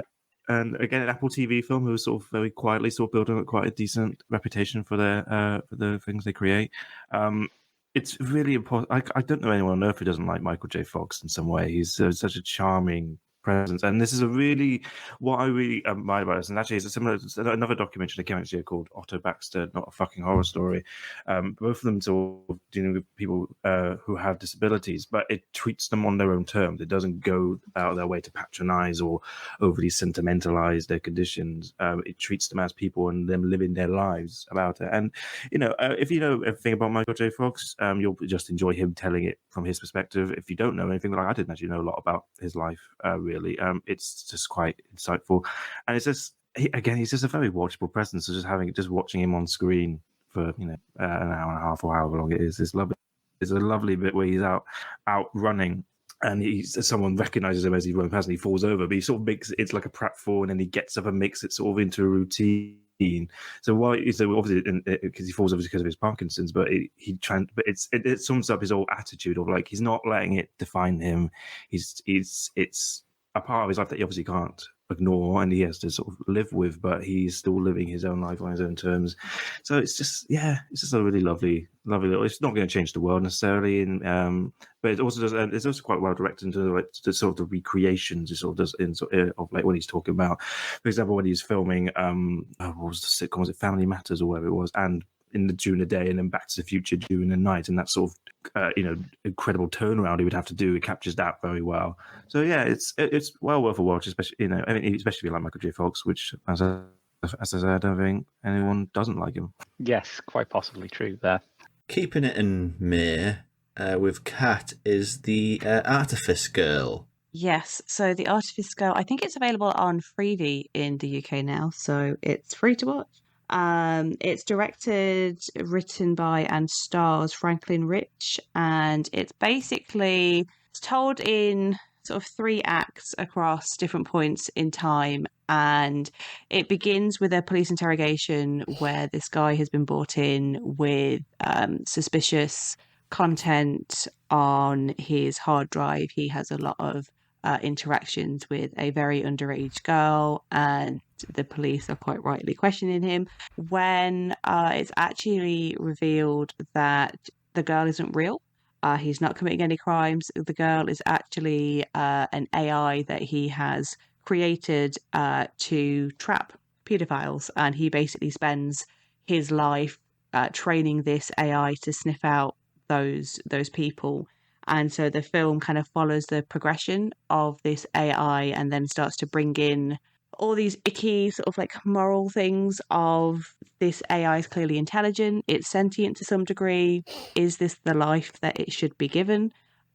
Basically having to deal with the worst of the worst, and what kind of life are we giving to this thing? And yeah, I just thought I really, really enjoyed it. It's like minimal cast, and there's like 4 people across all of the years, and my husband's a physicist, so it was one that he really enjoyed from that point of view. I enjoyed it because of the sort of subject matter and the moral quandary, and yeah, it's a really nifty sort of like sci-fi thriller that hurts your head if you think about it too much, and is probably in some regards a little peek into the future in some respects of where AI could potentially go in the future, which is also terrifying. Yeah. Well, it's a lot more nuanced than AI bad that a lot of other sort of sci-fi which is what I was franchises might have. expecting when I sat down and watched it. So I spent a big chunk of the film. I mean, I was raised on the Terminator film, so I just spent most of the film going, no, don't trust it. But it does something different to the AI's bad films that are out there. The last segment, I can't remember who it is exactly, but it's a very late career. It's Lance Henriksen, isn't it? It's Lance Henriksen, if I remember correctly. Who very rarely gets a chance to be anything other than, hey, look, it's Lance Henriksen from that thing. So it's a really good performance for him, I think, in that one. Keeping it sci-fi, it's very, very opposite end of the spectrum. Naomi and Andy share this one in common, Guardians of the Galaxy Volume 3. I love this film. So this is James Gunn not only finishing up his Guardians trilogy, but also his reign at Marvel before going on to take over DC. And dear God, do they need him? With the final installment of Star-Lord and his sort of fellow travelers. And we come back with... And it's not because obviously Gamora vanished, or Gamora died during the whole highly complicated Infinity Stones malarkey, and she is back in this film, but she is not the Gamora that knew Quill. She is a different Gamora, one who has blipped back and who has been with the version of the Ravagers that has Sylvester Stallone as its boss. But they all come together to help Rocket, who is being targeted by a terrible individual who is played by, I'm not even going to attempt to pronounce his name. He's from The Peacemaker. He's extraordinary. I think it's Chuedi, but I'm absolutely convinced I pronounced that wrong, so apologies to him, who, it turns out, created Rocket and Rocket's little friends. And and is a terrible, terrible, terrible human being. It's one of the most god-awful villains. I wish somebody told me before I went in to see this just how much of it is focused on CGI animal cruelty, because the Rocket's backstory is horrifying, as him and his lovely little friends are tortured by this maniac. It's the High Commander, I think he's called. High Evolutionary? High Evolutionary. He wants everything to be perfect. He wants a world of perfect beings. So he is working on Rocket and everybody else in order to perfect everybody. That's what he wants. He is a, purple-clad psychopathic eugenicist who just wants a race of perfect beings. And Rocket and his friends are the way of achieving that. And it is devastating. Yeah. It is so devastating. You've got Dave Bautista again, stealing the whole shebang as Drax. He is absolutely brilliant in it. I actually really liked that they didn't make Star-Lord and Gamora get together. I liked the fact that they respected... This is a different character. She has this entire big speech where she says, "What is missing in you that I have to be something to you? Why do I have to be the one to fix you?" And Star-Lord accepts that and respects that, and it doesn't end with her swooning and falling in love with him, because this is not that Gamora. The Gamora that he knows is gone. This is a completely different person with completely different wants and needs. And you have we have the sort of Adam who appeared at the end of Guardians 2, who is shoehorned in a little bit, but it works because he's such a himbo. He has no brains whatsoever. He was created to be this superhuman, it's Will Poulter, looking incredibly buff, and he was created to be this massive weapon, but he's just utterly brain dead. So he's not much of a weapon at all, and is easily swayed by the kind-hearted Guardians. And yeah, I just basically did not expect to cry so much over a CGI raccoon. It is very sad. Yeah. It's quite full on. It's not one that I've rewatched 1 and 2 quite a lot, and I feel like I would pause to rewatch this one too much, simply because Rocket's backstory is so heavy. Bradley Cooper does a phenomenal job with the vocals. It's a very, very fine send off. I think everyone ends it in a good place. Star-Lord rediscovers his sense of family. We have everyone becoming a Guardian in the way that they need to be. Karen Gillan's arc in particular in this, she's phenomenal and continues to be. She's an absolute, brilliant comedian in this. Her very deadpan delivery is extraordinary. It was much, because you get to the third one in a trilogy, they're never going to be great. I love Ant-Man. I thought the third one this year, because it did everything wrong. Ant-Man is supposed to be small and local and with his little daft ex-con buds, and this did the other thing of putting him in the quantum realm, and it didn't work. And I was a bit worried that we were going to get the same thing with Guardians, but we didn't. It was a beautiful send-off. And I mean, they can keep making them. Whether they'll be as good with James Gunn, I don't know. But it was a very fitting send-off to the Guardians and a fitting swan song for James Gunn with Marvel. Yes, I cried all of the tears. But then that's... Oh my God, so much. That's because Rocket came to my wedding, so... Rocket came to your wedding? So the reference raccoon Oreo that Marvel used for Rocket came to my wedding. He's sadly no longer with us, so just all of the tears. And like at the end in the special thanks, like James Gunn thanked them, and one of the handlers has also passed away in recent years, so I was just like an absolute gibbering wreck. And again, I love the Guardians. I watch the Marvel films. I've kind of fallen out now that you have to watch 20 million episodes of a show to understand a reference in a film. But the Guardians has been my favourite Marvel, and yeah, I can't watch this one again anytime soon, because it will just... I don't really want to cry for 2 hours.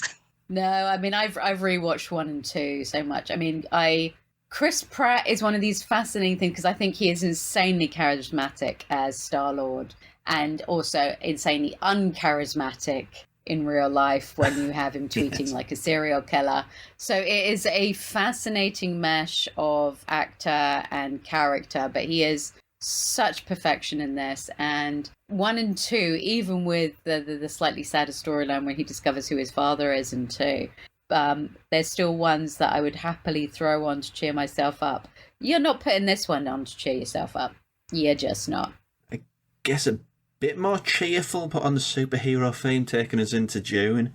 The sole June release, Spider-Man Across the Spider-Verse. Such a beautiful film. Such a beautiful film. I mean, again, it's a little bit frustrating because it's so long, and also, obviously it's also part 1. Yeah. I don't care for part 1s, but I have rewatched this repeatedly.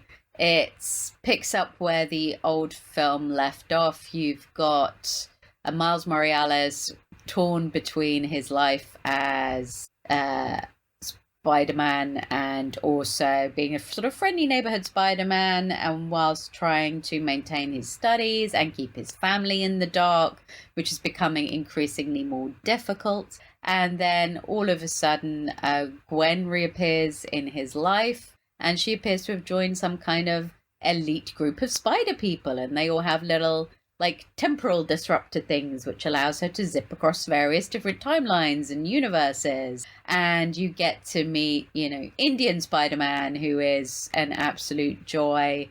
And then we discover that this thing about how there are, again, talking about multiverse, you could confuse yourself enormously, but there are fixed points in time in all of these universes, fixed things that must play out. And Miles isn't really down with that. And I love that. I love that the whole theme of this, as he says at the end, you will keep telling me what my story is. I'm going to tell you what my story is. And I love that because it's all about self-identity and driving your own narrative. You've got Gwen in conflict with her father, who is convinced that Spider-Gwen is this murderess, and then he works out that who she is and immediately decides to quit the force because his daughter is more important. And then we also have this creation of Spider-Man creating his own greatest villain with the Spot, just by sort of disrespecting him and not considering him to be that important. He feels dismissed. He's sort of an incel-y villain, really. He goes out then to get more notoriety and gain more and more power. And it's very clever. And at the heart of it all, we have Oscar Isaac as, well, basically fascist Spider-Man sat there in the middle. Very, very terrifying. It's really good vocal work from him. He's very scary. And it's beautiful, beautiful animation across so many different styles and so many spider people. Like, you freeze frame anything, there's spider people everywhere. You can't even begin to keep up with the various different references. It's brilliant. And it is part 1. I don't like judging part 1, but it is really interesting, and I cannot wait for part 2. Spider-Man Across the Spider-Verse is, well, phenomenal. I thought it was just a gorgeous work which shows why perhaps other iterations of the multiverse on screen haven't been taken off, whereas this and last year's Everything Everywhere All at Once used a fantastical concept to ground character work and highlight truths about them, instead of establishing stakes or veering towards references which are more nostalgia baity, which just feel a bit, oh, come on. And adding to it, you've got a gorgeous blend of visual styles, which are part of this tapestry that allows so many various worlds to coexist on screen. Every scene is a work of art and could hang in a gallery. And it also helps that you got Daniel Pemberton's amazing score adding to it. I think it just phenomenally captures the very essence of Spider-Man while also questioning it. And yes, it's a part 1, but Jesus Christ, what a part 1 it is.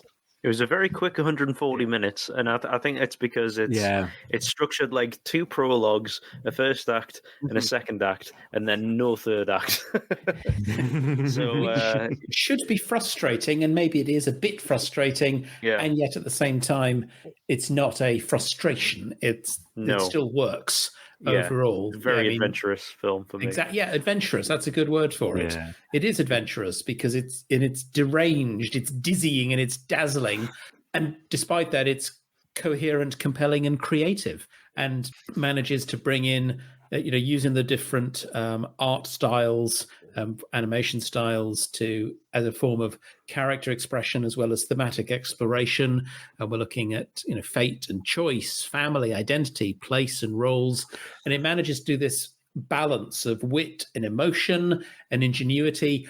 And I think the point James made about other multiverse movies have sometimes been overly referential in a nostalgia baity sort of way. Spider-Man Across the Spider-Verse is referential without being baity. It's got these sort of glimpses of, oh, nice. Moving on. It doesn't feel indulgent. It's always propulsive. It's always very much rooted in its own progression, both in terms of plot and characterization. Extraordinary piece of work.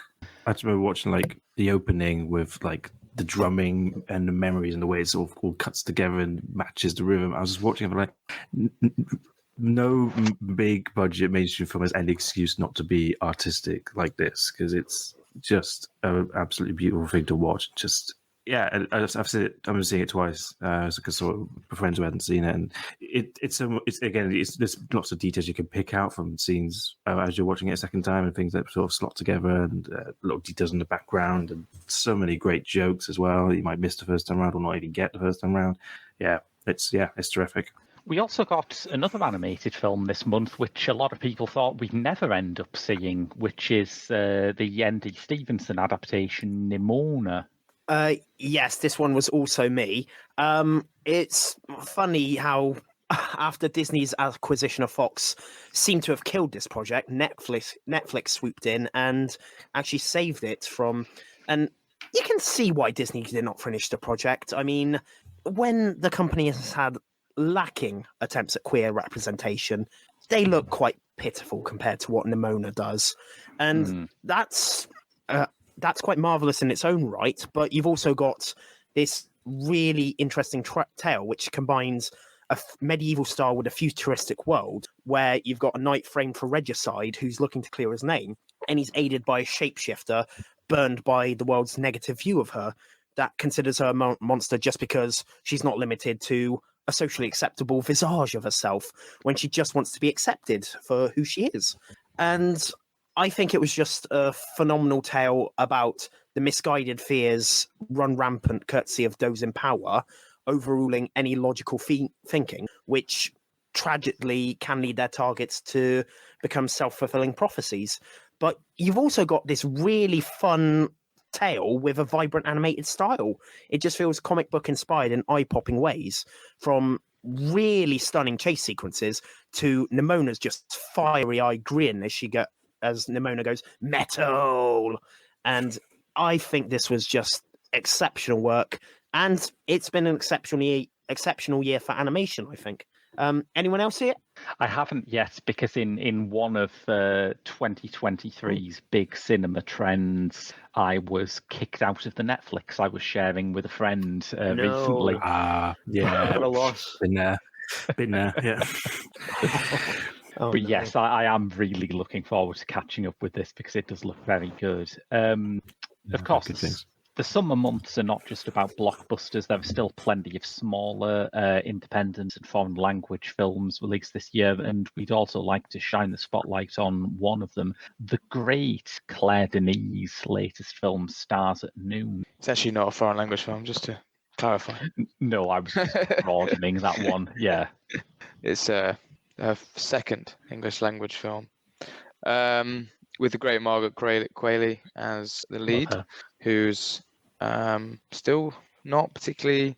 I don't think she's cast as much as she should be. I don't know. No, I would agree. Isn't the right way, but really hasn't. You've got a lot of, you got your Anya Taylor-Joys and you've got your Mia Goths and stuff. I think Margaret Qualley is far better than both of those actors and has had far less popularity or any sort of surge of growth. But anyway, that's not the point of the film. Stars at Noon, Claire Denis, she's probably top 3 director for me of all time. So it's a very biased opinion. I actually saw this film last year because it was released in America last year. And I think only made its way over here on video on demand. I think you can rent it on Apple TV. I don't really know if it's any. I don't think it's on any streaming services. I don't think it had a cinematic release. A24 really sort of dropped it into the abyss. I don't think many people even know it's an A24 film. It's just had a very strange release history. You have one of the most critically acclaimed French directors in the last 20 years releasing a second English language film that basically had no release at all, which is mostly due to the fact it didn't do very well at Cannes Film Festival in terms of critic reviews. But I think it's an incredible film. I don't know if we're revealing our top 10 right now, but it is my number one pick. Really, really love it. It's languid and dreamy and erotic, and has a very strange Benny Safdie cameo. Also has an even stranger John C. Reilly cameo. What? Which is going for about 2 minutes. Oh Wow. my God.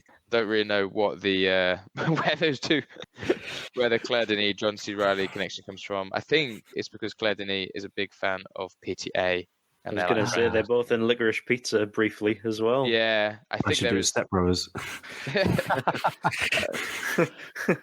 I think she's friends with. I think it's something to. I remember reading something about her and PTA being friends, or they met once. But regardless, it has some very strange cameos. Has Joel Elwyn, actually quite good. Most people think he's not very good in it, but I think he's fairly boring in it. But his character demands that. He's quite boring. Yeah, it's great, ambiguous. I mean, if you have seen any Claire Denis films, you kind of know what you're getting. A very elliptic, subversive plot that doesn't really go anywhere, but it has lots of texture, lots of emotions. Yeah, really good. And yeah, just go watch it online if you can. It's definitely out there. I will. I'm very excited to see that.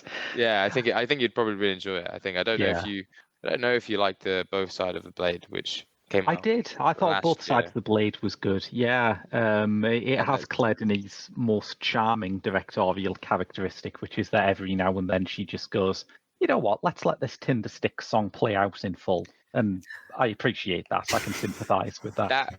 That also happens in this film, actually. And this film has an incredible Tinder Stick soundtrack. The title track is one of their best in a long time, which is not to say any of the rest of it's bad.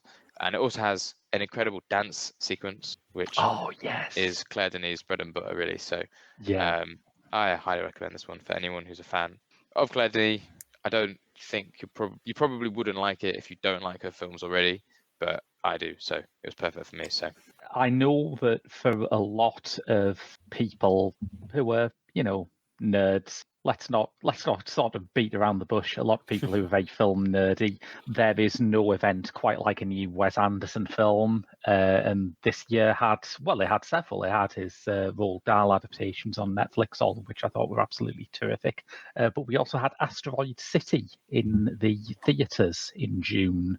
Yeah, I really love this one. I'm not sure if anyone else has it in their 10, but I was totally taken away by it. Yeah, I like Wes Anderson. Have always liked Wes Anderson, but I often get into disagreements with people because I think that Wes Anderson, in the immediate past 2 or 3 years, has gotten a lot better. Not that he was ever bad, but as in, I find his later work much more interesting than his earlier work. And I get terribly frustrated when people say that Wes Anderson films have, got two Wes Anderson. People that can't see the video on the podcast, I'm doing the asterisk. Big, vitally sarcastic air quotes there.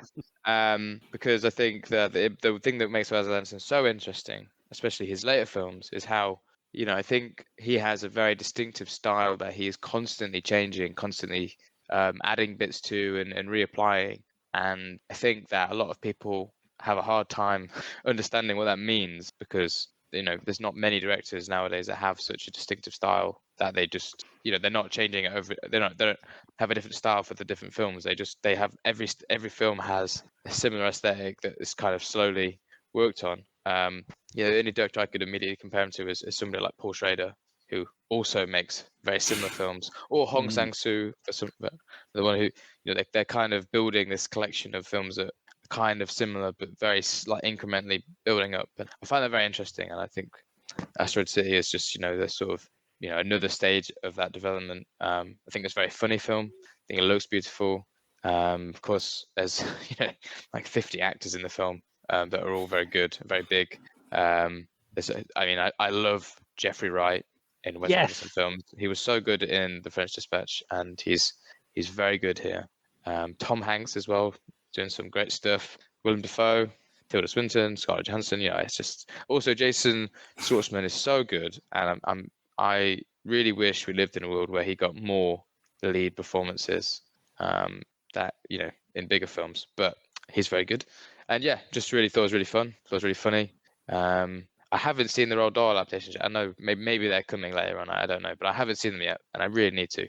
But I think that I'm very excited to see where I'm always very interested to see how directors' films are going to be when they get to like 80 or 70 or something. And I think Wes Anderson is the one I'm most excited for, because I can't wait to see what kind of weird stuff he comes up with as the older he gets. And it's in my common opinion that directors get much weirder the older they get. So looking forward to that. I think Asteroid City has my funniest moment I've had in the cinemas in the year, where Jeffrey Wright gets the telegram from the president and he just reads it and then looks up and goes, "It's the president. He's furious. Thanks a lot, Jimmy." And scrolls it up. He's very good in it. He's very good. I thought you raised quite an interesting point there, Oliver, when you said he keeps adding things to his style. And I think that's where kind of Asteroid City sort of got in the way of itself for me. It was a film that I did enjoy. I thought there's a lot to chew on, probably too much for a first viewing for me, but I don't know. I just thought, like, with it being, so what is it, a radio broadcast about a television show about a story that's actually within a play? Yeah. It's definitely one of those. So it's all four of those things, but I'm not entirely sure which sort of part of the Russian doll is the play, etc.